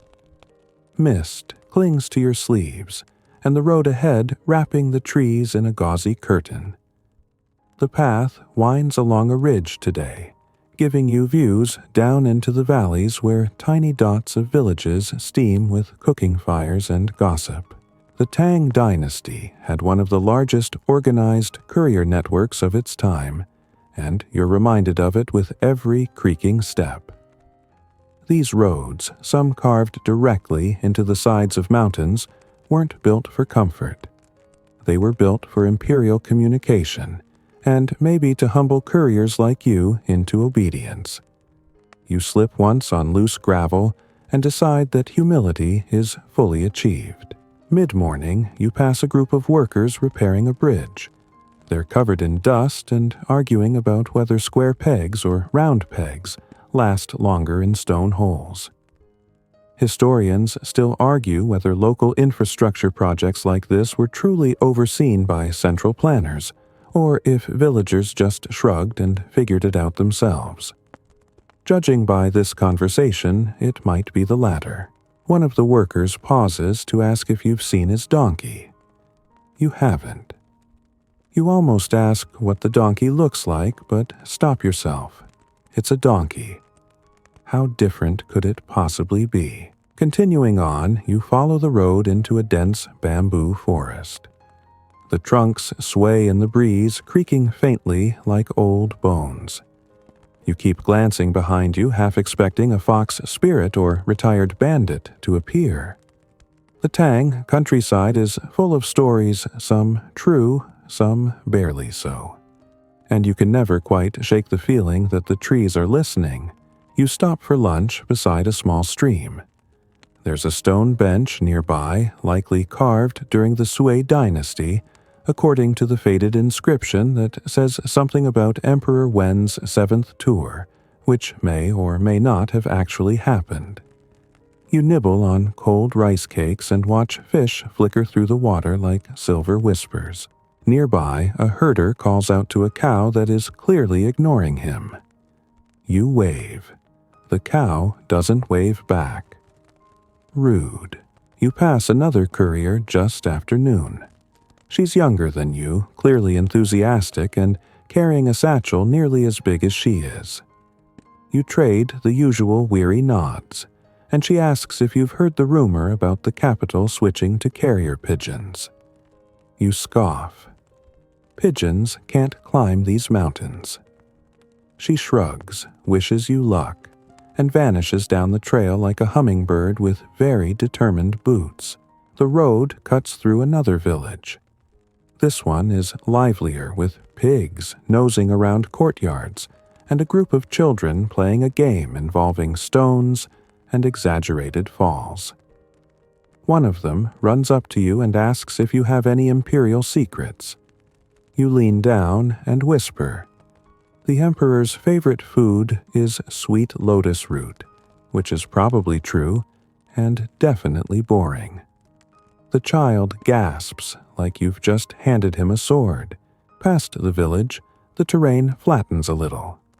For the first time in days, your knees aren't actively plotting mutiny. You take longer strides, almost enjoying the rhythm. Step shift, breathe, adjust, scroll. Pouch, repeat. You hum an old song you half remember something about moonlight and dumplings. You pause near a shrine built into a cliffside. It's tiny, maybe big enough for a chicken to meditate in, but carefully maintained. Inside sits a weathered statue of a mountain spirit, its face rubbed smooth by centuries of finger prayers. You offer a coin because at this point spiritual insurance can't hurt. As you leave, a sudden wind whooshes through the trees and lifts the edge of your robe dramatically. You feel momentarily like a hero in a historical drama until your satchel snags on a root and yanks you back to reality with a grunt. By late afternoon, you arrive at a major courier relay station, a larger hub where messages are sorted, horses changed, and complaints documented, but mostly ignored. You hand off a scroll to the station master, who flips it once, frowns, like it insulted his ancestor, and files it away. The place is bustling, other couriers coming and going, bureaucrats checking documents, and a young boy trying to balance a teapot on his head for no reason anyone can discern. You sit in a corner with your back against a wooden pillar and breathe. The air smells of ink, sweat, and boiled cabbage. You meet an old courier here, white hair, missing teeth, eyes sharp as knives. He tells you how he once delivered a scroll during a thunderstorm on the back of a buffalo, because the horses had all run away. Buffalo don't scare, he says proudly. Just judge you. You nod. That tracks. You sleep that night in a shared room with straw mats and a single candle flickering like it's struggling to stay relevant. One of your bunkmates snores like a drum solo. Another mutters names in his sleep. You wonder who they are. Friends' regrets. You curl up and pull your robe tighter around you, thinking about buffalo moonlight songs and tiny shrines carved into cliffs. Your dreams come slowly but surely, like the post itself, delayed, sometimes muddled, but always arriving. You stir before the first hint of dawn.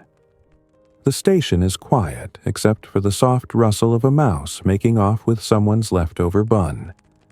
You consider chasing it, but decide you lack the moral high ground after all you've stolen worse. Naps, shortcuts, and that one slightly burnt dumpling from the imperial kitchen when no one was looking. Your body feels like it was used as a training dummy in a martial arts demonstration. Every joint is stiff. Your shoulders ache from the uneven weight of your satchel and your feet. Your feet are having a full existential crisis. You wriggle your toes to remind them they're still part of the team. With no fanfare, no majestic sunrise, and definitely no heroic music, you rise, gather your things, and step out into the pre-dawn hush. The air is damp, cool, and thick with the scent of pine needles and damp earth. The world is still asleep, and for a moment it feels like you're walking through someone else's dream. Today's route is longer, stretching across a series of rolling hills and broken ridge lines. You trace the silhouette of the path ahead, snaking along forest edges, dipping through misty hollows, and brace yourself. Not mentally, though. That ship sailed around Section 3. You just brace your knees. A pair of guards stationed at the edge of the outpost nod at you. One offers a boiled egg. You accept it without hesitation. A courier doesn't question free protein. You eat as you walk the yolk, chalky and dry, but satisfying in that I'm still alive kind of way. As you make your way up the first ridge, the fog curls around your legs like lazy cats. Birdsong filters down from the canopy above, thin and hesitant at first, then growing in confidence as the sky blushes faint pink. You spot a deer standing motionless at the tree line, watching you like it's evaluating your moral character. After a long moment, it turns and vanishes without a sound. Probably unimpressed. Midway through the morning, you come upon a fallen tree blocking the trail. It looks freshly toppled bark, torn roots still bleeding earth. A squirrel darts out from underneath, squeaking like it's offended by your existence. You consider your options: detour, climb over, or yell until someone helps. You choose the most mature route: awkward climbing. You scramble up and over, snagging your sleeve on a jagged limb and nearly losing your balance on the descent. When you land on the other side, you raise both arms triumphantly like you've just conquered Everest. No one is around to see it. Your moment of glory is lost to the bamboo and birds. The trail eventually opens into a highland plateau, and you're greeted by rows of rice terraces stepping down the hillside like giant green staircases. Farmers are already at work. Hats, wide backs, bent voices raised in lazy song. One waves. You wave back, and for a brief, bright second you feel like a part of something bigger than just your aching joints and soggy boots. You pass an elderly woman balancing 2 buckets of water on a bamboo pole. She moves with the elegance of long practice, and she tells you specifically not to trip and embarrass the road spirits. You promise nothing. As you descend into a low valley, the humidity thickens like soup. Your robe clings to your back, and your hair sticks to your forehead in defiance of all dignity. You fan yourself with a folded delivery slip. It doesn't help. The sun has no mercy today. By midday, you're hallucinating about iced tea, which hasn't been invented yet. You settle for warm stream water and a few preserved plums. They taste like salty history and regret. At a small village nestled against a hill, you stop to have a message stamped and recorded. The local clerk, a boy who looks barely old enough to grow a mustache, fusses over your paperwork like it's a royal edict. He finally hands you back your scroll, smugly sealing it with the town's wooden stamp that looks suspiciously like a potato with a symbol carved into it. There's an old scholar resting under a tree nearby. He gestures for you to sit. Too tired to protest, you do. He speaks of Tang poetry and the beauty of fleeting things. He quotes Li Bai between sips of weak tea, and then suddenly asks if the empire feels worth walking for. You tell him you haven't decided yet. He nods, like that's the right answer, and gives you a candied hawthorn stick for the road. You accept, quietly wondering if you've just passed a philosophical exam. Afternoon heat makes everything sticky and slow.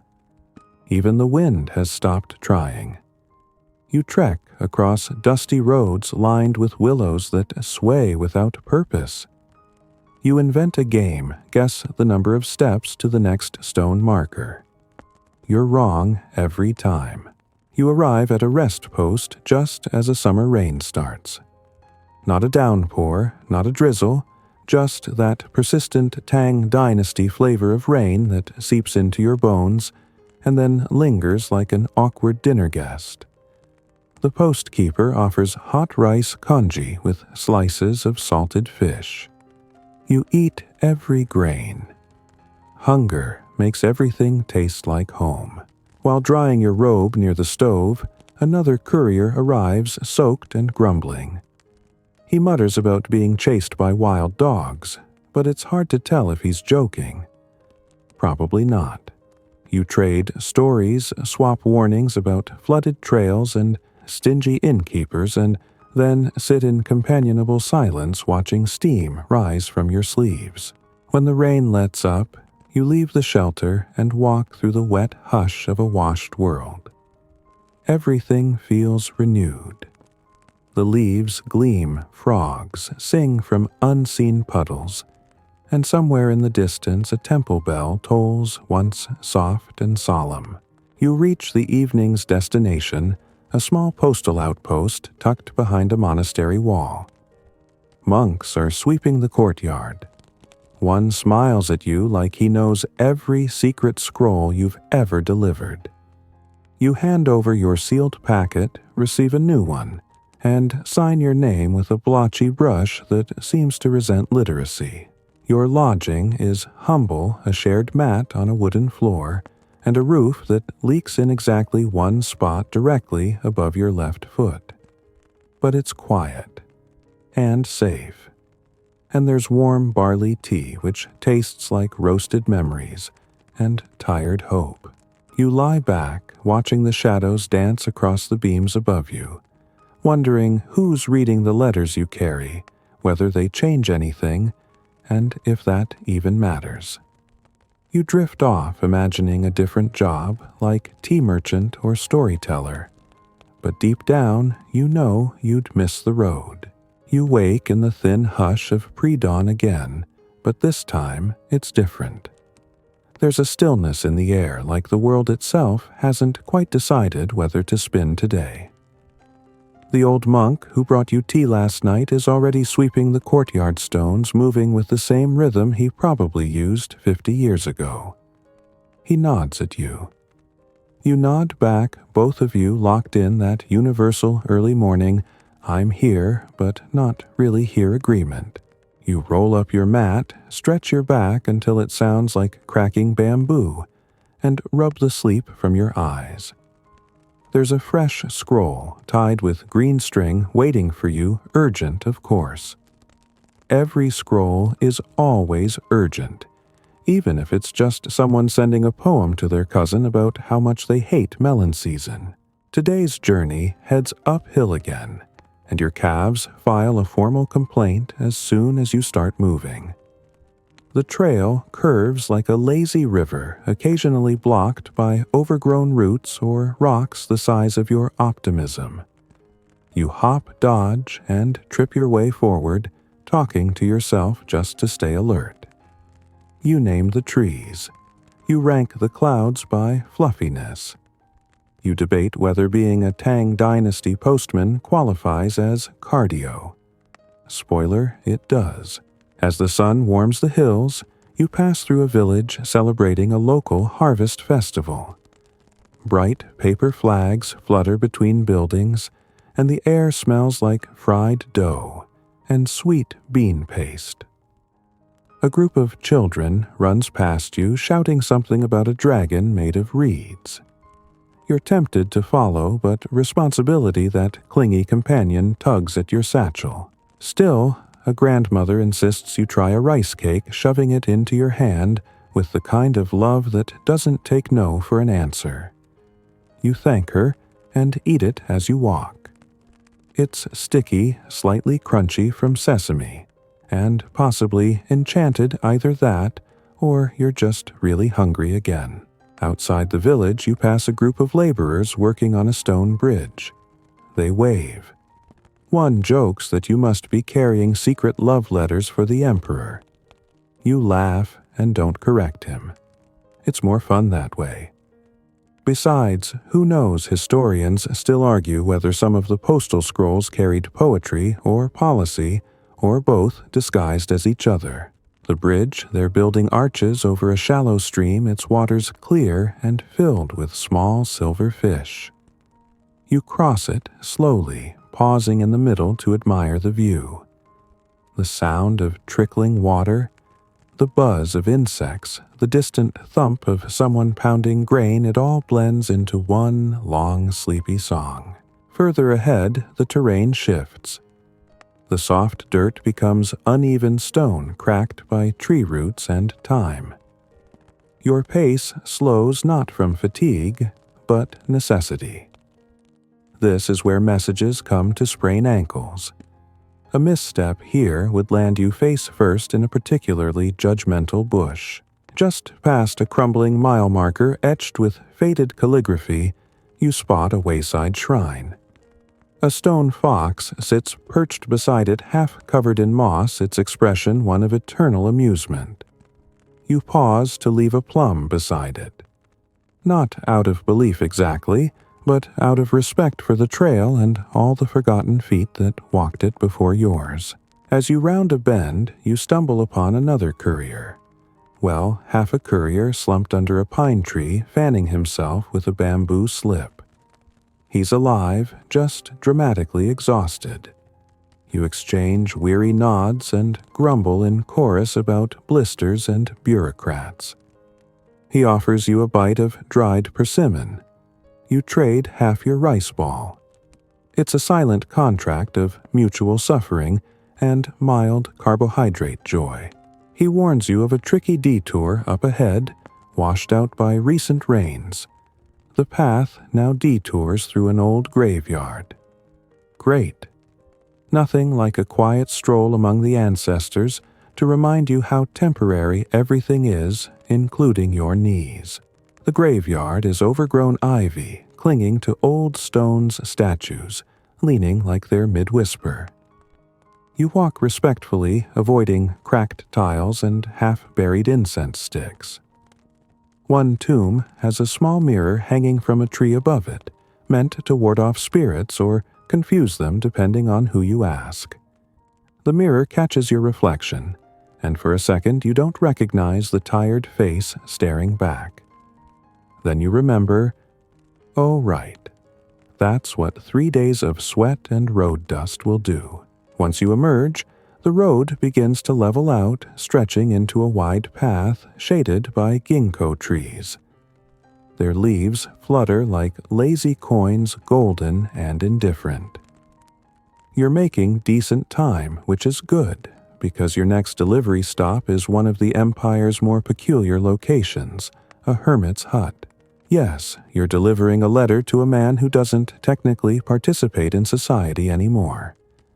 His hut appears on no official map, but the scroll insists, and so you wander off-trail guided only by vague directions. Beyond the crooked rock, past the 3 cedar stumps, listen for the wind chimes.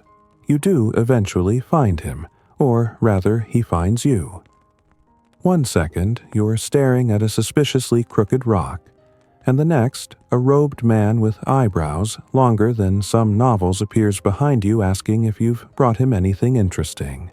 You hand over the scroll. He squints at the seal and smiles. Ah, he says the Emperor still remembers I exist. Then he offers you tea. You can't say no to tea brewed with leaves he probably picked himself and water he claims came from a dragon spring. You sip. It tastes faintly of moss smoke and maybe a hint of philosophical clarity. He rambles about the stars' papermaking and why ducks are the superior species. You nod along, half listening, half meditating, on the sensation of sitting still for more than 5 minutes. Before you go, he hands you a small pine cone. For luck, he says. You tuck it into your satchel. Can't hurt. Back on the road, the sun is beginning to lower. The light turns syrupy and golden, stretching shadows into long, sleepy fingers across the trail. You start to count how many steps you've taken today, but lose track somewhere around 400.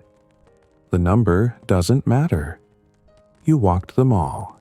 You approach a larger town near the end of your route. It bustles with early evening energy vendors, hawking roasted chestnuts, children chasing chickens, the sound of a lute echoing from an open window.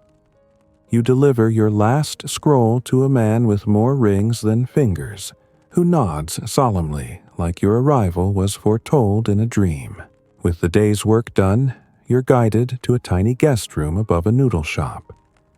The owner offers you a free bowl which you eat with the speed of someone whose soul left their body 3 miles ago. As you chew, the sounds of the town become a lullaby.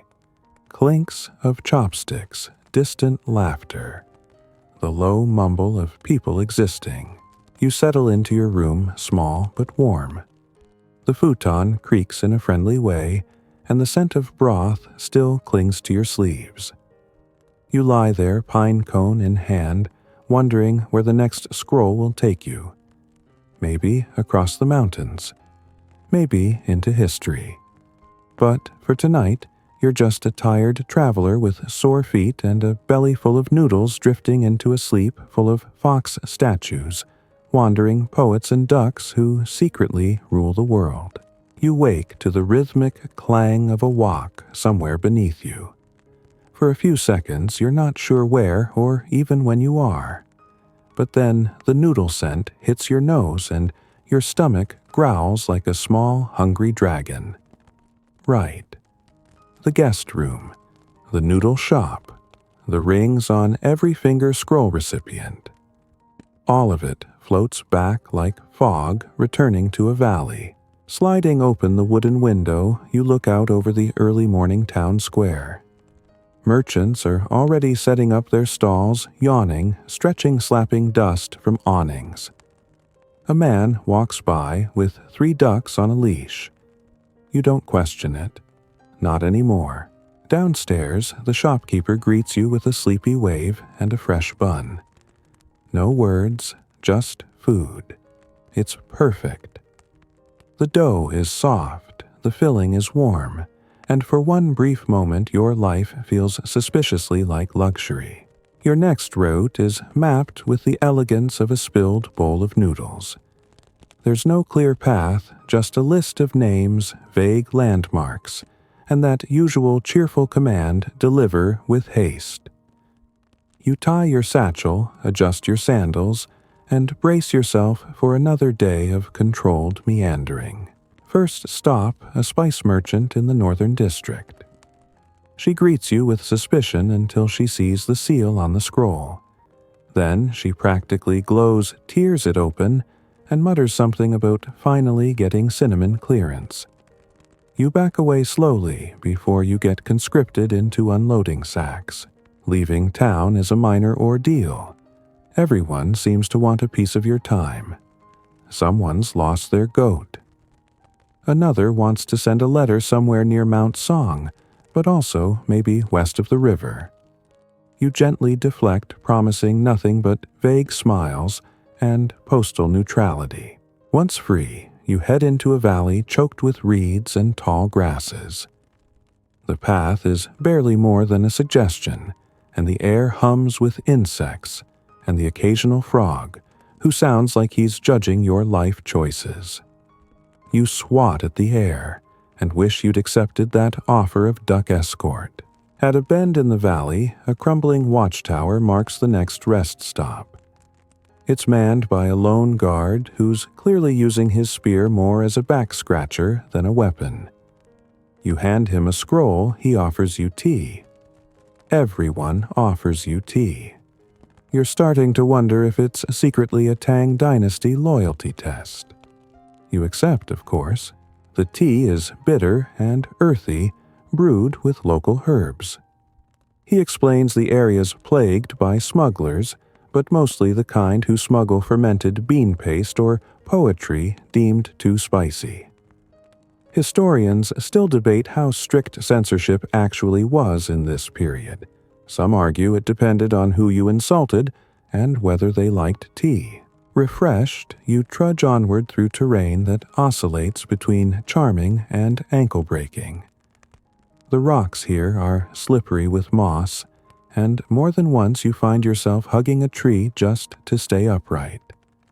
You begin composing a haiku in your head about slipping into obscurity literally.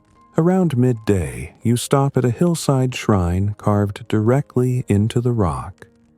It's quiet shaded and filled with the gentle sound of dripping water. Inside, candles flicker beside a weathered statue of a mountain god, his face worn smooth from centuries of prayer and hopeful poking.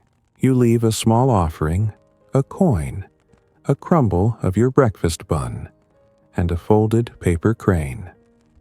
Not traditional, but sincere. A breeze stirs through the shrine as you leave. You decide to take that as approval.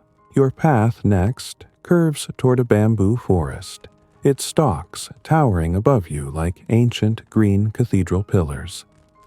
The sound here is unlike anything else soft, rustling the creak of trunks, swaying the occasional distant thunk of falling branches. You walk slower, automatically hushed by the atmosphere. At one point, you spot a red string tied around a bamboo stalk, then another, and another.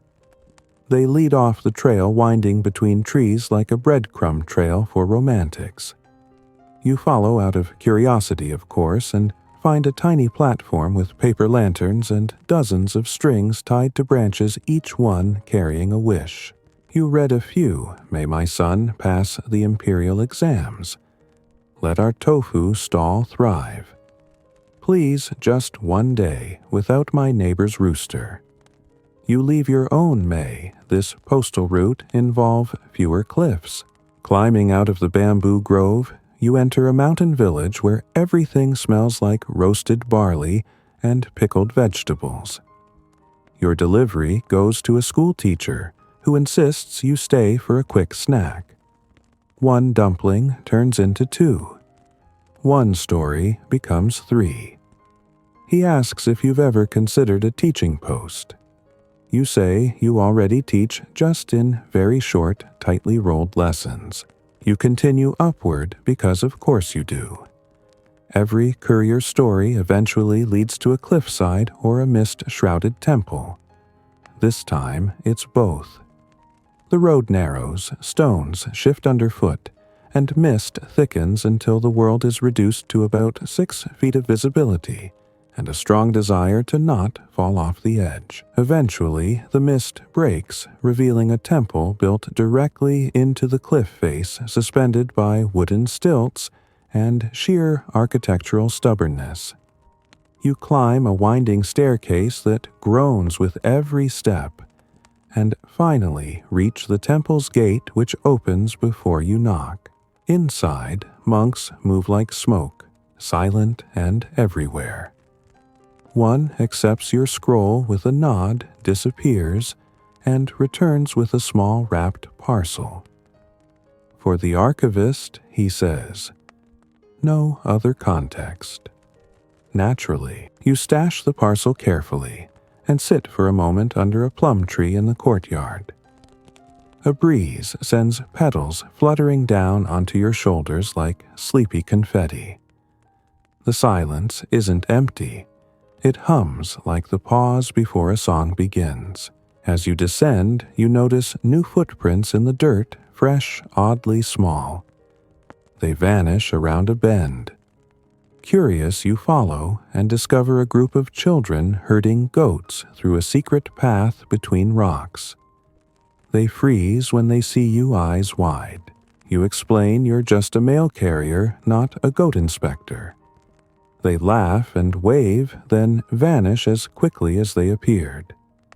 One leaves behind a wooden toy horse, which you place gently on a rock near the path. Let the mountain gods decide its fate. Near the base of the cliffs, a man in a conical hat waits by a stream holding a bamboo flute. Without a word, he starts playing soft, simple, almost familiar. You don't recognize the tune, but it feels like something your bones remember. He finishes, nods once, and walks away. You remain still a little longer. The path leads through farmland, now terraced rice fields and bean plots, and the smell of soil water and green things fills your nose. Farmers wave as you pass one offering a pear with such urgency you accept before thinking. It's juicy, overripe, and drips down your chin. Just before sunset, you arrive at a guest house marked by red lanterns and carved dragon pillars. A woman greets you like you're her long-lost cousin, ushers you in, and insists you eat something before you fall apart. You don't argue. You eat. You soak your feet. You lie on a straw mat and stare at the ceiling beams, thinking about bamboo forests, red strings flute music, and the gentle terror of carrying mysterious parcels for silent monks. Then you fall asleep so fast you dream before your eyes even close. You wake to soft rain tapping the tiled roof like 1,000 tiny fingers, drumming their own lullaby. The air smells of steamed rice and damp earth. Someone is singing a tune you don't recognize but can hum along with.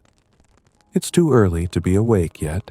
Here you are blinking at the grainy ceiling, wondering what surprises the Tang Dynasty has for you today.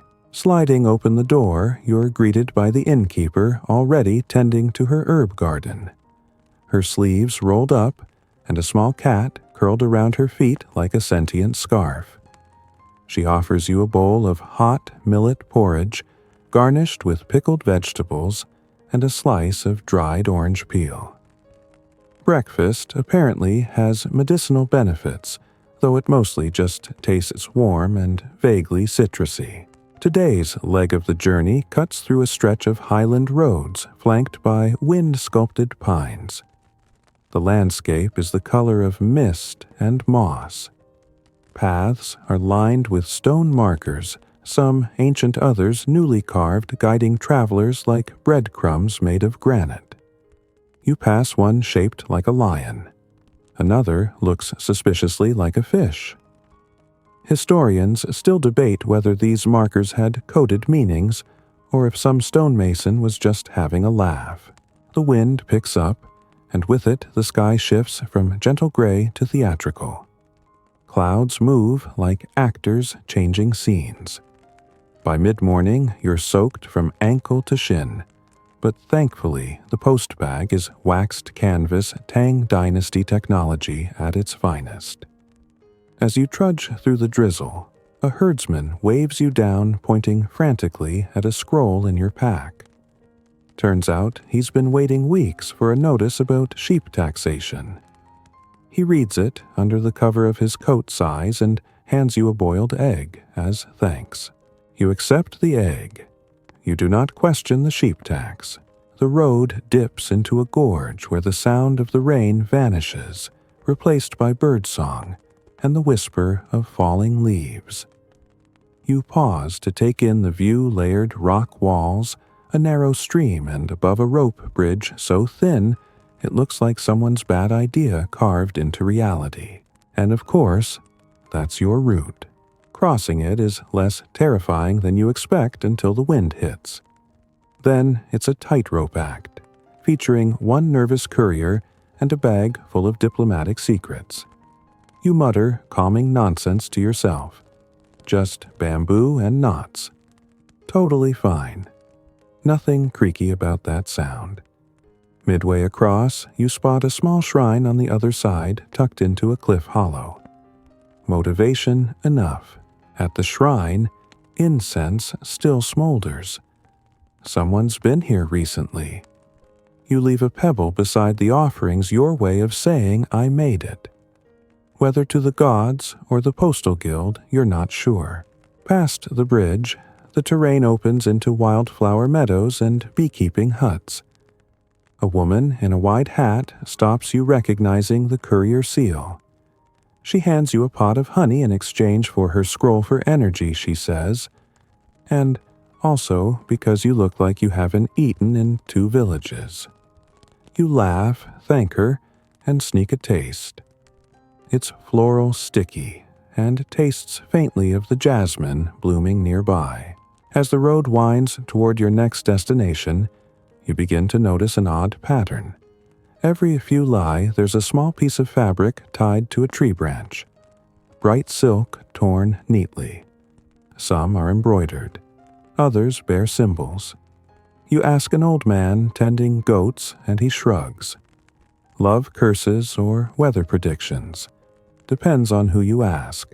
Historians still argue whether these markers were part of folk rituals or simply peasant communication systems. One theory claims they were warnings for bandit activity. Another suggests they were secret matchmaking signals. You like the mystery better than the truth. Before noon, you arrive at a monastery nestled between 2 hills. The entrance is unmarked, only the sound of chanting gives it away. The monk who greets you is barely taller than your shoulder and carries himself like a man who's fought exactly 0 battles and intends to keep it that way. You deliver your scroll, and he invites you to lunch, which consists of radish soup, steamed tofu, and a surprising amount of chili. You ask why the food is so spicy, and he grins. Keeps the soul awake. You take another sip and wonder if it also burns away impure thoughts, while you eat another monk enters with a stack of bamboo slips. They're copying old poems by candlelight, arguing gently over a missing line in one of the verses. You lean in. They're debating a piece attributed to Bai Juyi, but some believe it was ghostwritten by his disciple. You don't get involved. Postal neutrality, remember. Leaving the monastery, your route forks. One path climbs toward a thundercloud-draped mountain. The other leads down into a canyon rumored to be haunted. You choose the mountain. Obviously. Ghosts are fine in theory. You prefer cliffs you can see. The climb is brutal. Every 10 steps your legs beg for retirement. The air gets thinner, cooler, and perfumed with pine resin. Partway up, you spot a traveler's rest stop, just a covered bench, a water jug, and a carved riddle. It reads what carries messages but has no tongue, touches the world but leaves no footprint. You whisper me and laugh, startling a nearby squirrel. At the summit, the view stretches for miles. Below you, rice fields, winding rivers, and roads you've already walked. Above you, nothing but sky. You sit on a boulder, eat half a persimmon, and feel just briefly like a sage on a scroll painting. The descent leads into an orchard where the trees are heavy with pears and apples. You spot children climbing the branches, giggling pockets bulging with stolen fruit. They scatter when they see you one dropping a pear with a thud. You pick it up and shout, "Nice try," before biting in. It's perfect. You hope it wasn't cursed. At the edge of the orchard, a woman waves from a thatched hut.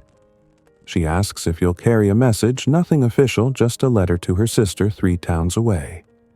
You hesitate. It's not protocol. But she hands you a bun filled with sesame paste, and suddenly your moral compass agrees. Into the bag it goes. The next town is a marketplace carved into the hillside. Stalls are stacked on terraces like rice paddies, each overflowing with goods. Tea bricks, silk scraps, ceramic, fish, musical instruments. You make 3 deliveries here, dodge 2 aggressive vendors, and accidentally get blessed by a wandering fortune teller. She grabs your hand mid-stride, looks at your palm, and says, "Ah, you carry burdens not your own. But also you walk with the wind." You blink. She's already gone. You briefly wonder if she was hired by the post office for morale. That night you stay in a communal house with other travelers, a salt merchant, a puppeteer, and a scholar studying ancient jokes. The scholar insists on testing a few out. One involves a duck, a gourd, and a confused monk. It's barely funny, but after the day you've had you laugh until your ribs hurt. As you lie back on your straw mat, the puppeteer softly hums a lullaby. The salt merchant snores like a collapsing roof, and outside, frogs serenade the moon. You think of the mountain riddle again and whisper it once more. What carries messages but has no tongue? You drift off before the answer finishes forming. You wake before dawn to the soft creak of wooden floorboards and the distant hiss of tea being poured. For once, no roosters, just silence wrapped in early morning fog. The communal house feels like a memory now quiet and emptied of the previous night's chaos. Only the puppeteer remains tinkering with a wooden marionette that looks suspiciously like a demon. You nod your goodbyes. He winks. The doll's head swivels. Outside, the mist is so thick it might as well be soup. You wrap your cloak tighter and adjust your post bag, now heavier, thanks to that extra letter from the pear orchard. It's off the official route, but your conscience and your stomach voted yes. The first stretch of road cuts through bamboo groves so tall and dense they hush every footfall. The stalks sway rhythmically, whispering secrets to each other like gossiping bureaucrats. Somewhere in this natural tunnel, you spot an old inscription etched onto a rock. Even the wind must rest. You pause to appreciate it, and also to catch your breath. Climbing hills with mail is surprisingly cardio-intensive. Emerging from the grove, the world brightens. The fog lifts like a curtain to reveal terraced hillsides alive with activity. Women harvest tea leaves with swift, practiced hands. Children chase ducks through irrigation channels. A man plays a flute for no one in particular. The music flutters in the air, both soothing and strangely melancholy. One of the tea farmers spots the courier seal on your bag and waves you over. She hands you a scroll bound with a green ribbon and offers a small bamboo basket of dried tea leaves in exchange. For staying awake, she says with a grin. You thank her and promise to deliver the message, though you're beginning to feel more like a delivery man for snacks than imperial correspondence. You press on. The road narrows and winds between massive limestone outcroppings, pockmarked with caves. One of them contains a small shrine to a long-forgotten mountain spirit. You light some incense left behind more out of respect than belief. The air smells of pine ash and old wishes. Further along, you pass a cluster of traveling performers practicing a juggling routine involving flaming sticks and a precariously balanced stool. They wave you down, not for mail, but because they've lost their drummer, who allegedly ran off with a noodle vendor. You consider joining, momentarily. But the post calls, and you're already imagining headlines like "Courier burned in spectacular juggling debacle." You shake your head and keep moving.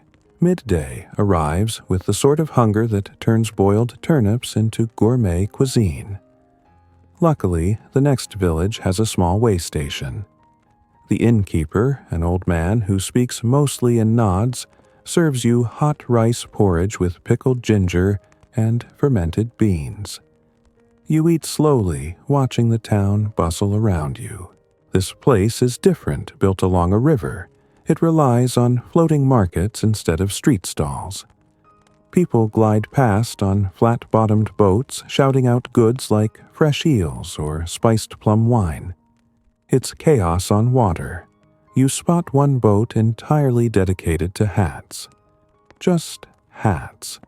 A floating fashion statement. As you sip tea, a girl approaches your table. She's maybe 10 barefoot and carrying a scroll tied with a silver string. My brother's gone off to the capital, she says. Please get this to him. You hesitate. It's against protocol, but something in her face says, if you say no, you're going to regret it. You take the scroll. Your bag is beginning to feel more like a confessional.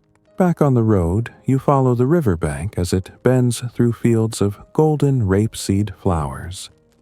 Bees drift lazily between blossoms, too content to care about your presence. The sunlight reflects off the water like 1,000 little mirrors. It's almost too beautiful to belong to a job like this. Almost. You spot a fisherman waving wildly from his boat. Thinking he needs help, you rush over, only to realize he's recognized the seal on your bag and wants to ask if the tax laws have changed. You flip through your scrolls and miraculously find a notice addressed to the local guild. Turns out, yes, the eel tax has been reduced. He celebrates by tossing you a salted fish wrapped in banana leaf. You're beginning to wonder if Tang Dynasty mail couriers also doubled as traveling rumor mills. Just before dusk, you reach a mountain pass known for its strong winds and stronger opinions. Locals say it's haunted by the ghost of a disgruntled poet who died mid-stanza. A cairn of stones marks the spot where he supposedly collapsed while reciting to a goat. Scholars still argue whether the poet was truly haunted or simply very, very drunk. You pass by without stopping to compose any verses, though the wind does seem to whisper your name once or twice. The next courier station sits atop the pass, a wooden outpost with paper screens and a very grumpy-looking gatekeeper. He eyes your bag suspiciously, but waves you in. Inside, a fellow courier is already there, feet propped up, sipping millet wine. He nods at you, offers a cup, and says, "Long route." You exchange stories. He once had to deliver a love letter tied to a goose. You respond with your sheep tax scroll tail. You both agree this job is weird. As the sky bruises into twilight, you unroll your messages and take stock of what's been delivered, what's overdue, and what's just weird. The little girl's silver-stringed scroll is nestled beside diplomatic orders and grain shipment records. Somehow it fits. Dinner is simple. Rice balls a slice of smoked duck and a pickled plum that could wake the dead. You sip weak tea and sit by the window watching clouds curl over distant peaks. A dog barks. A bell chimes. Somewhere, a bamboo flute starts playing again. That night, your dreams are a blend of everything you've carried: scrolls and pears, monk riddles and floating hats. You dream of a map drawn in ink and honey with your footsteps as the legend. In one corner of the dream, a marionette waves goodbye. You wake once to the sound of wind rattling the paper screens. The ghost poet, maybe. Or just the mountain exhaling. You pull the blanket tighter and drift again, dreaming of rivers that write their own messages in ripples, and of letters so light they float like dragonflies. Morning at the mountain station begins not with a sunrise but with fog so dense it swallows the trees whole. You wake to the sound of dripping eaves, the wet sigh of a world that hasn't quite decided to be day yet. Your joints ache slightly from yesterday's climb, and your ankles feel like they've been stomped on by an irritable ox, but there's no time for stretching. Not when there's another mountain to descend, more mail to deliver, and most urgently, not enough smoked duck left to make a proper breakfast. The other courier has already left, leaving behind only a trail of muddy footprints and a half-finished haiku carved into the wall with a spoon. It reads, "Bag, heavy feet sore. This job eats all of my socks, still better than jail." Fair. You tighten your bag, adjust your hat, and step outside into a mist that immediately dampens your eyebrows. The path down is steep, winding between moss-covered rocks and steep cliffs that look like they'd love nothing more than to devour a tired postal worker. You step carefully, humming a song you barely remember something about mooncakes and misplaced love letters. Halfway down you hear bells, not the ethereal kind from temples, but the clunky, uncharming clang of livestock. Around the bend, a family of herders is guiding a caravan of goats and yaks up the trail. One yak stares at you with a look that can only be described as disapproval. You step aside, narrowly avoiding a hoof to the shin, and exchange a few pleasantries. One herder, a girl with braids and a bored expression, hands you a folded scrap of paper. "For my cousin in the valley," she says, as if this is a normal interaction and not a potential violation of imperial messaging protocols. You sigh, and take it, of course. As the herd disappears uphill, you resume your descent, feeling the mountain slowly unwrap around you. The trees grow taller, the air warmer. Soon, you spot terraces of rice paddies glimmering in the weak sun. farmers hunched over like commas in the green. At the foot of the pass sits a small temple dedicated to Guan Yin, the bodhisattva of compassion. You leave a coin in the offering bowl, not so much out of faith, but because you need all the compassion you can get. The monk there offers you a bowl of sweet porridge and advice about the road ahead, most of which involves metaphors and long pauses. Still, you thank him, and press on your legs, moving almost by memory now. The next stretch of your journey takes you through an old logging road where bamboo has begun to reclaim the path.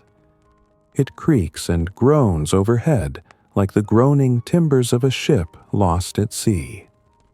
Birds flit between branches, and somewhere a monkey hoots in laughter. At you, probably. By midday, you arrive in a trading outpost nestled beside a river crossing. Here, the architecture changes, tiled roofs rise taller colors, brighten, and the smell of fish sauce thickens the air. Traders yell prices over bundles of cloth baskets of dried shrimp, and, for some reason, a giant bronze gong. No one seems sure how to transport. You enter the mail depot to offload several scrolls, including the one from the tea farmer and the mysterious letter from the goat herder's cousin. The clerk raises an eyebrow, but logs it without comment. You're beginning to suspect that courier protocol is more suggestion than rule, like not eating your colleagues' snacks or not flirting with palace guards. You linger in the outpost long enough to grab some dumplings and watch a street performer pretend to be a crab. Kids laugh. Adults pretend not to, and one old man starts enthusiastically pinching the air in solidarity. Then it's back on the road, and this time the terrain evens out. You're now in fertile farmland where fields stretch like green quilts and irrigation ditches gurgle pleasantly. Farmers wave as you pass. One hands you a peach. Another asks if you've seen her son who allegedly joined the circus instead of taking the imperial exam. You have not, but now you're curious. A few miles later, you stop at a milestone marker carved with weather-worn calligraphy. To Chang'an, 243 Lai. Still a long way to go, but your pace quickens. Maybe it's the peach. Maybe it's the faint memory of a courtyard inn with hot soup and actual pillows. By late afternoon, you reach a walled village where everything seems to be made of red clay and good intentions. A wedding is taking place, musicians pounding on drums, guests dressed in brilliant hues, and a nervous groom sweating through his ceremonial robe. You skirt the edge of the celebration, but an elder woman grabs your arm. "You're not leaving without tea," she says in the tone of someone who's successfully raised 6 children and 2 pigs. 10 minutes later, you're sipping jasmine tea in a bamboo chair, while a grandmother recounts the family history of the bride, most of which seems to involve improbable coincidences and a cursed cat. A young boy tugs on your sleeve and hands you a red envelope. "For my uncle. He's a magistrate. Important." He says this last part with the seriousness of a tax auditor. You nod. Add it to the bag. As you exit the village, firecrackers explode behind you, signaling the end of the ceremony and the beginning of another long walk. The road ahead is lit with the soft orange of dusk. Crickets begin their nightly chorus, and fireflies appear like tiny floating lanterns. You walk for miles under a sky painted in watercolor pale purples, dusky blues. You pass a crumbling guard post and a shrine to travelers where someone has left a pair of worn sandals. You wonder about the feet that once wore them, where they went, whether they made it. Finally, you arrive at a riverside inn, modest but clean. The innkeeper recognizes your seal and offers you a room with extra blankets and a basin of warm water. Luxury. You peel off your damp cloak and rub your sore shoulders. Your bag slumps in the corner like a tired cat. As you soak your feet, you study the walls of your room covered in ink drawings of cranes' mountains, and what might be a pineapple, though that last one seems suspiciously modern. Dinner is simple stewed vegetables, millet cakes, and pickled radish.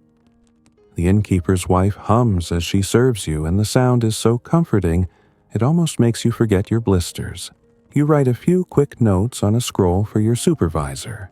Nothing dramatic, just your location delivery status and a polite request for better boots. You seal it and tuck it away. That night you sleep deeply, dreamlessly. Just the slow rise and fall of your breath, the creak of wood beams above, and the whisper of river wind through an open window. You wake with the river singing. It's not a loud song, more of a hush, a lullaby the water's been humming for 1,000 years. Your legs ache in new places now, which feels like progress. You sit up slowly, stretch, and try not to think about how many more li stand between you and Chang'an. Breakfast is already waiting, steamed buns stuffed with cabbage, a hard-boiled egg, and tea strong enough to make your eyelashes vibrate. You eat at a low table overlooking the river, watching mist drift like forgotten ghosts across the surface. A fisherman poles past on a narrow boat, his hat nearly swallowed by fog. He nods. You nod back. Silent morning diplomacy. The innkeeper hands you a small parcel just as you're lacing your boots. From a guest last week, he says. Said a postman would pass through. You raise an eyebrow, either it's fate or the underground courier network is more efficient than the official one. You check the wrapping, no name, just a wax seal shaped like a plum blossom. Intriguing. You slip it into your bag with the others. The road out of the inn winds along the riverbank, bordered by bamboo groves and the occasional curious goose. The ground is soft with dew, and your boots leave deep impressions, footprints that will likely vanish by noon, erased by sun and footsteps and time. You wonder if anyone in the Tang Dynasty will ever write a poem about postmen.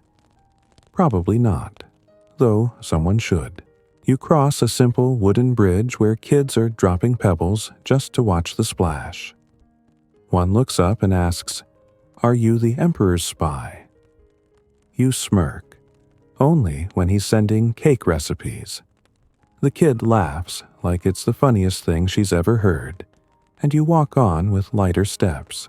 By mid-morning, the forest closes in again, this time darker, thicker, and filled with the low murmur of unseen things. Here, the trees are ancient gnarled like the hands of scholars, and you begin to suspect you've wandered into the sort of woods where bandits write poetry and trees whisper secrets. A man steps into the path ahead. He's dressed in faded robes, a walking stick in one hand and a squirrel perched on his shoulder. "Messenger," he asks. You nod, cautiously. "Good. I've written a letter to my estranged uncle about my inheritance dispute. He lives on the edge of the capital, drinks too much, and thinks ducks are reincarnated ancestors." He hands you a scroll tied with string and then walks away without further explanation. You blink. Add the scroll to your bag. Whisper to the squirrel just in case. Further in the path forks. A milestone leans sideways, half swallowed by ivy. You consult your route map, more of a soft suggestion than an actual guide, and choose the narrower trail. It's the right one, you think. Or at least it smells like people have taken it recently. You pass an abandoned shrine, where someone's left offerings dried fruit incense and what appears to be a sock. Historians still argue whether such shrines were roadside sanctuaries or convenient snack storage. Either way, you leave a candied plum in thanks and press on. Soon, the trees part, revealing a hillside blanketed in yellow flowers. Bees hover lazily in the warm air, and in the distance a flute plays a haunting melody. You follow the sound to a tiny rest pavilion overlooking rice terraces that stack like staircases to heaven. An old woman sits there playing her flute, carved from bamboo and polished by decades of use. She finishes her song Eyes You and says, "You smell like tea and regret." Fair. You sit with her a while sharing a bit of your remaining duck jerky. She speaks of her late husband, a mailman too, who once delivered a love letter that turned into a marriage proposal. "I married him just to thank him," she jokes. Then forgot to divorce him for 40 years. Eventually, you thank her for the company and continue on. The terrain becomes flatter now, a welcome change. Farmland spreads in tidy grids, dotted with scarecrows that wear old hats and expressions of mild concern. One scarecrow sports a scholar's cap and a sign that reads, "Study hard, crows are watching." You pass a schoolhouse where children recite poetry in loud, rhythmic chants.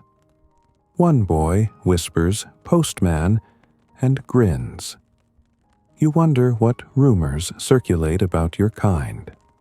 Shadow messengers, letter warriors, scroll slingers. Near midday, you reach a ferry crossing a wide, slow-moving river with water the color of old jade. The ferryman is asleep in his chair, straw hat pulled low. You clear your throat gently. He doesn't move. You try again, louder this time. Still nothing. Finally, you poke the boat.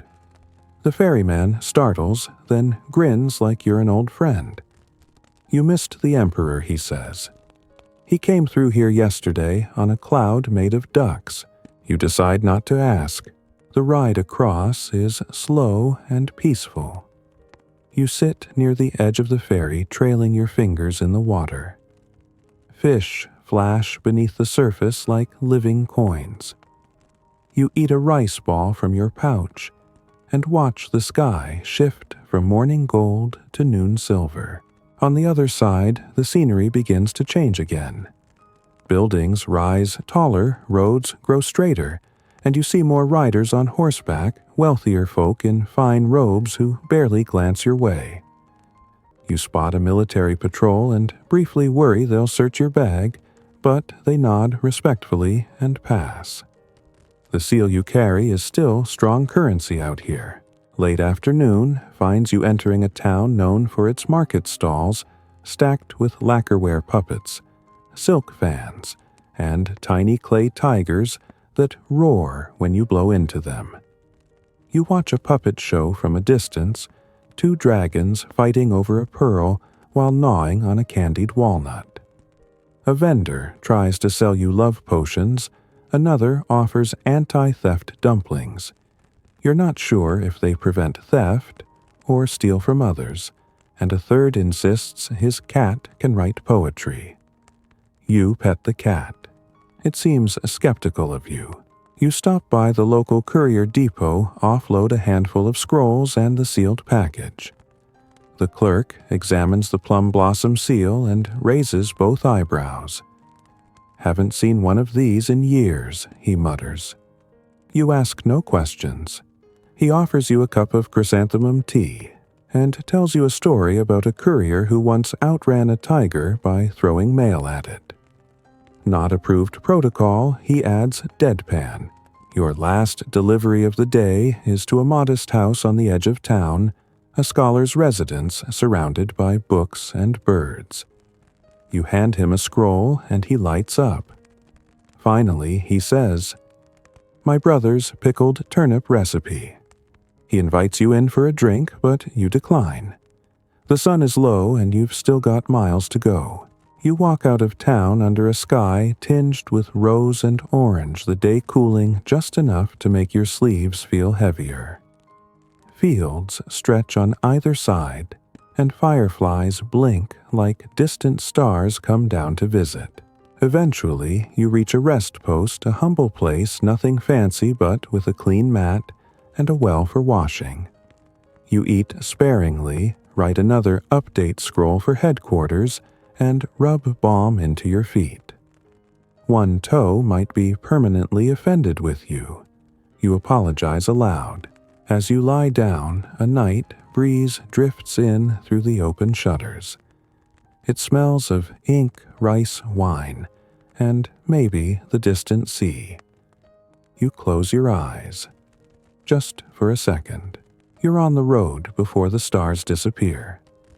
The world is still asleep when your boots hit the earth, crunching dew-covered gravel. Your breath forming soft clouds in the pale blue light of almost dawn. Birds haven't begun their songs yet, and even the frogs are quiet, perhaps still dreaming of rain. Your body is sore in predictable places now, and the ache has become something like companionship. Today's the home stretch, or close to it. Chang'an waits just beyond the horizon, so close you could almost whisper to it. But first, the final countryside stretch winding through sleepy hamlets and fields that smell faintly of smoke and ripe grain. You pass a pair of monks collecting wild herbs along the road. One offers you a sprig of something that smells like mint but tingles like lightning. Good for stamina, he says. You accept it with a nod, wondering whether you'll start glowing by noon. Probably not. Still, your next few steps feel bouncier. The road leads through fields worked by entire families. Children ride oxen. Grandmothers carry baskets on their backs that seem too large for physics to allow. You wave. They wave back. In the distance, someone's playing a bamboo flute, the notes rising and falling like breath. It's a melody about planting rice or maybe about lost love, sometimes it's hard to tell. By mid-morning, you reach a village preparing for a local festival. Red lanterns hang from every doorframe. A man is carving noodles by hand so quickly he might as well be casting spells. A girl runs by with a painted dragon head on a stick. You want dumplings? An old lady asks, not waiting for an answer before shoving two into your hand. They're still steaming, stuffed with turnip and mystery meat. Delicious. You stop at a modest roadside shrine and light a stick of incense for safety. The smoke coils upward and catches in a breeze, carrying your hopes with it. Historians still argue whether these shrines were primarily spiritual or served more as psychological checkpoints for travelers like you. Either way, you feel lighter afterward. Just outside the village, a merchant caravan blocks the road. 3 ox carts, 2 donkeys, and 1 goat that clearly has ambitions of leadership. The merchants are arguing over who gets to sleep closest to the fire tonight. You squeeze past with polite bows, and one of them offers you a preserved plum. You accept. It tastes like regret and childhood in the best way. The path climbs steadily after that, leading into a stretch of highlands where the air is thinner and pine trees outnumber people. You spot a falcon overhead, circling like it's late for an appointment. Below it, terraced fields cling to the mountainside like green staircases, and the wind here smells like ice and moss. An hour later, you pass a wandering poet. He's muttering to himself while scratching verses on a scroll with a stick dipped in ink. Have you ever rhymed spring with dumpling? He asks, wild-eyed. Not yet, you reply, but I've rhymed rain with bun stain. He gasps in admiration. You leave before he proposes collaboration. You stop at a waterfall to refill your canteen. The water is bone-chilling, and you splash your face for the pure drama of it. Your reflection stares back from the surface, slightly older than it looked a week ago. the journeys written in the lines around your eyes, and the new callus on your thumb. Closer now, you can feel it. The next town is built along a narrow ridge with buildings leaning against one another like sleepy drunks. You deliver a scroll to a weaver whose house smells entirely of indigo. He smiles when he opens it. A dye recipe from my sister in Luoyang, he explains. Now I can finally fix that robe that turns everyone's hands blue. Back on the road, a sudden rain rolls in, fat droplets smacking the dust, turning it into the consistency of cooked millet. You duck beneath a banyan tree where an old farmer is already waiting. Rain's a blessing, he says. Or a warning. You ask what he means. He shrugs. Depends on the day. Then he shares a taro bun and disappears into the mist like a punchline. You trudge on through the drizzle which has turned your outer robe into a soggy cape. Somewhere between your right shoulder blade and spine, water begins a slow migration determined to find your soul. You laugh mostly at the absurdity of it all. A bird laughs back, or maybe that's just how that species sounds. By late afternoon, the road flattens again, and signs of the capital appear. First, more frequent mile markers, each one numbered in careful brush strokes. Then, soldiers on horseback, posted at intervals, young, serious, and only slightly amused by the soaking wet postman who offers them pickled radish samples. Finally, the outer farms of Chang'an unfold before you like a pop-up book. Wide fields, orderly canals, and roofs lined up in tidy rows. The road grows wider, smoother, more official. You pass a group of scholars arguing about the proper order of moral virtues. Sincerity comes before filial piety, one insists. Another throws a rice cake at him. You reach the city gates just as the sun begins to sink. They are massive, 2 towers of timber and stone flanking a pair of red-painted doors taller than anything you've seen all week. Guards stand watch, their armor polished, their eyes sharp. One steps forward. State your business. You flash the seal. His eyebrows lift a fraction. You're late, he says. By whose standard, you ask? He snorts. Fair point. The gates groan open. You step inside. Chang'an, a sea of people flows around you. Merchants shouting prices. Monks gliding through crowds like calm fish children, chasing paper kites, and somewhere in the distance the sound of a drum. Everything smells of spice and sweat and sweet buns. The buildings rise higher here, more colorful, their eaves like painted wings. You've never seen this many people in one place before. You instantly want both a nap and a new pair of shoes, but there's no time. You head straight to the courier station just off the main thoroughfare, marked with a red banner and the official sigil. Inside the floor is organized chaos baskets of scrolls, piles of packages, a blackboard covered in scribbled names and routes. A young clerk with ink-stained sleeves takes your satchel and begins sorting through your deliveries like he's mining for jade. He pauses at the plum blossom seal. Where did you get this? You explain. He whistles. You'd better hand-deliver this one. 4th District, Scholars' Quarter. You nod. One last errand.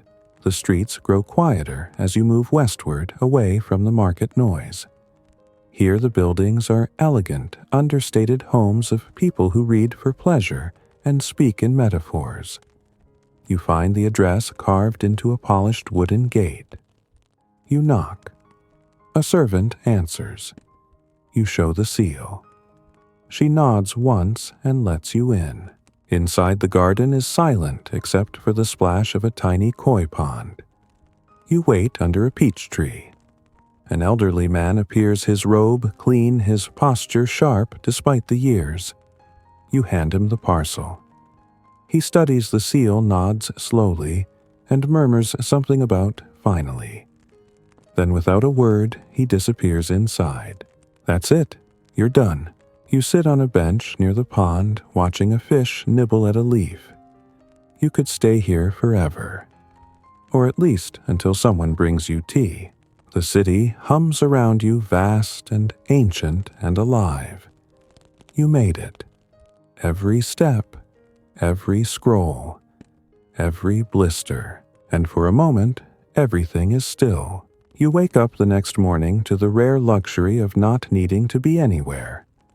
There is no route scribbled on a scrap of parchment, no urgent scroll waiting to be rushed across provinces.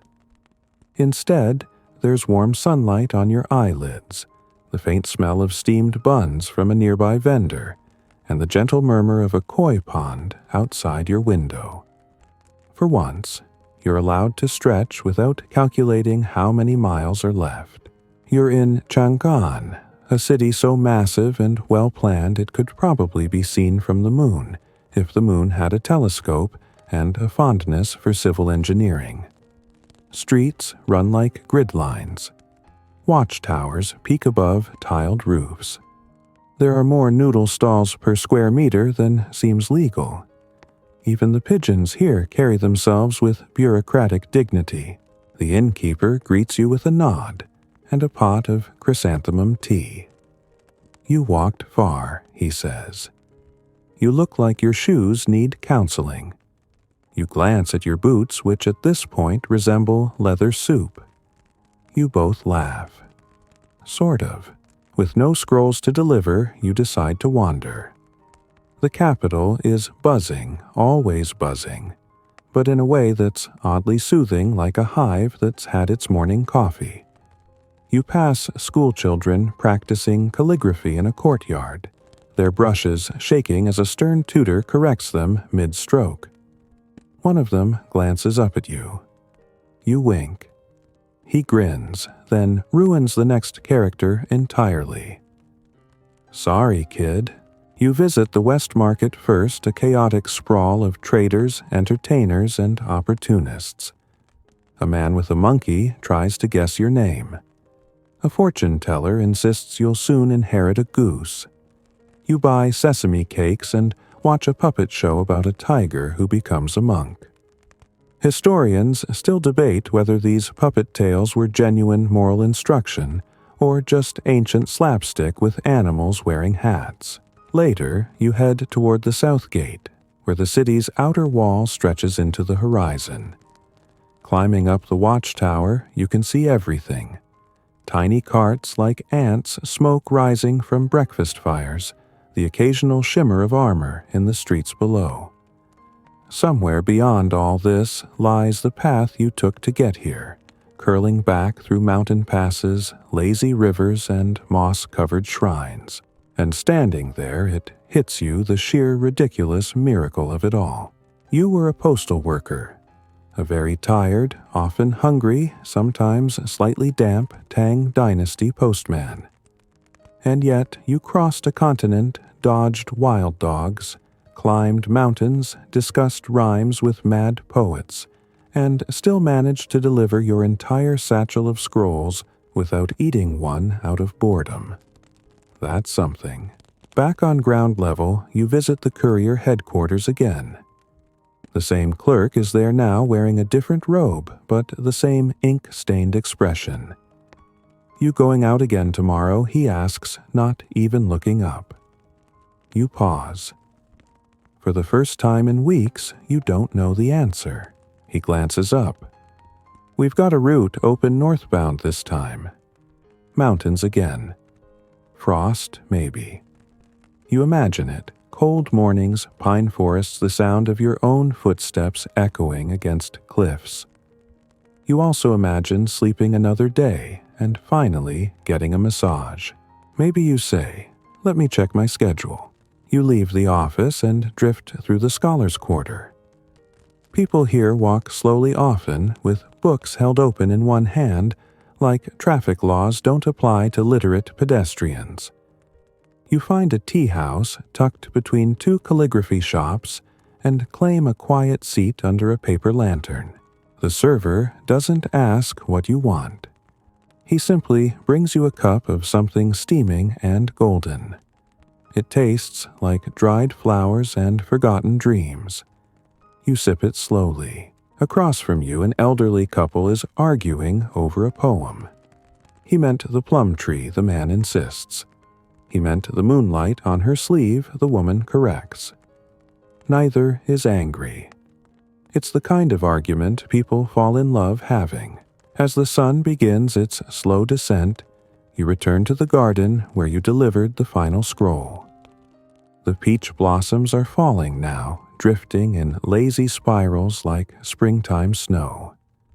The scholar is sitting beneath the tree again, the unopened scroll still on the table beside him. You never read it, you ask.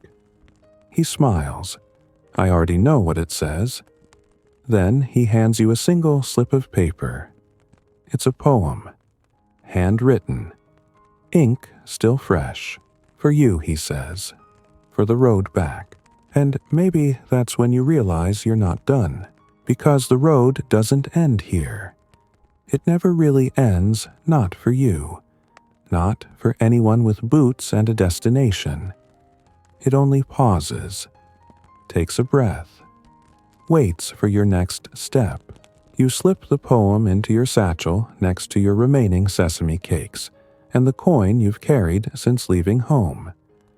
Then you step outside into the streetlights of Chang'an, where lanterns sway like distant stars, and laughter spills from doorways. The journey began with a scroll. Now maybe it begins again. And now, let's let the dust settle. The road behind you is long and quiet. The scrolls delivered the boots, untied the ache in your legs, replaced by a gentle, warm stillness. You made it one step at a time with the wind at your back and a satchel full of stories. The city's lights are soft now, just a flicker behind closed shutters, or the glow of a lantern swaying gently on a courtyard beam. The koi pond is still save for the occasional ripple that breaks the surface like a whispered memory. You've earned your rest. The kind of sleep that wraps around you like an old blanket, familiar, calm, and heavy in the best way. No more wild dogs. No more slippery mountain paths. Just the cool breeze of an open window, the soft thrum of life outside, and the faintest scent of tea leaves on the air. Your body relaxes, melting into the mattress like snow on stone. Your breath deepens. The sounds of the city fade to a hush. Even your thoughts slow, each one stretching a little farther apart, until they dissolve into nothing at all. The journey is over for now, and the night, vast and velvety, holds you gently in its arms. Sleep well, postman. You'll walk again when you're ready. End of script. Sweet dreams.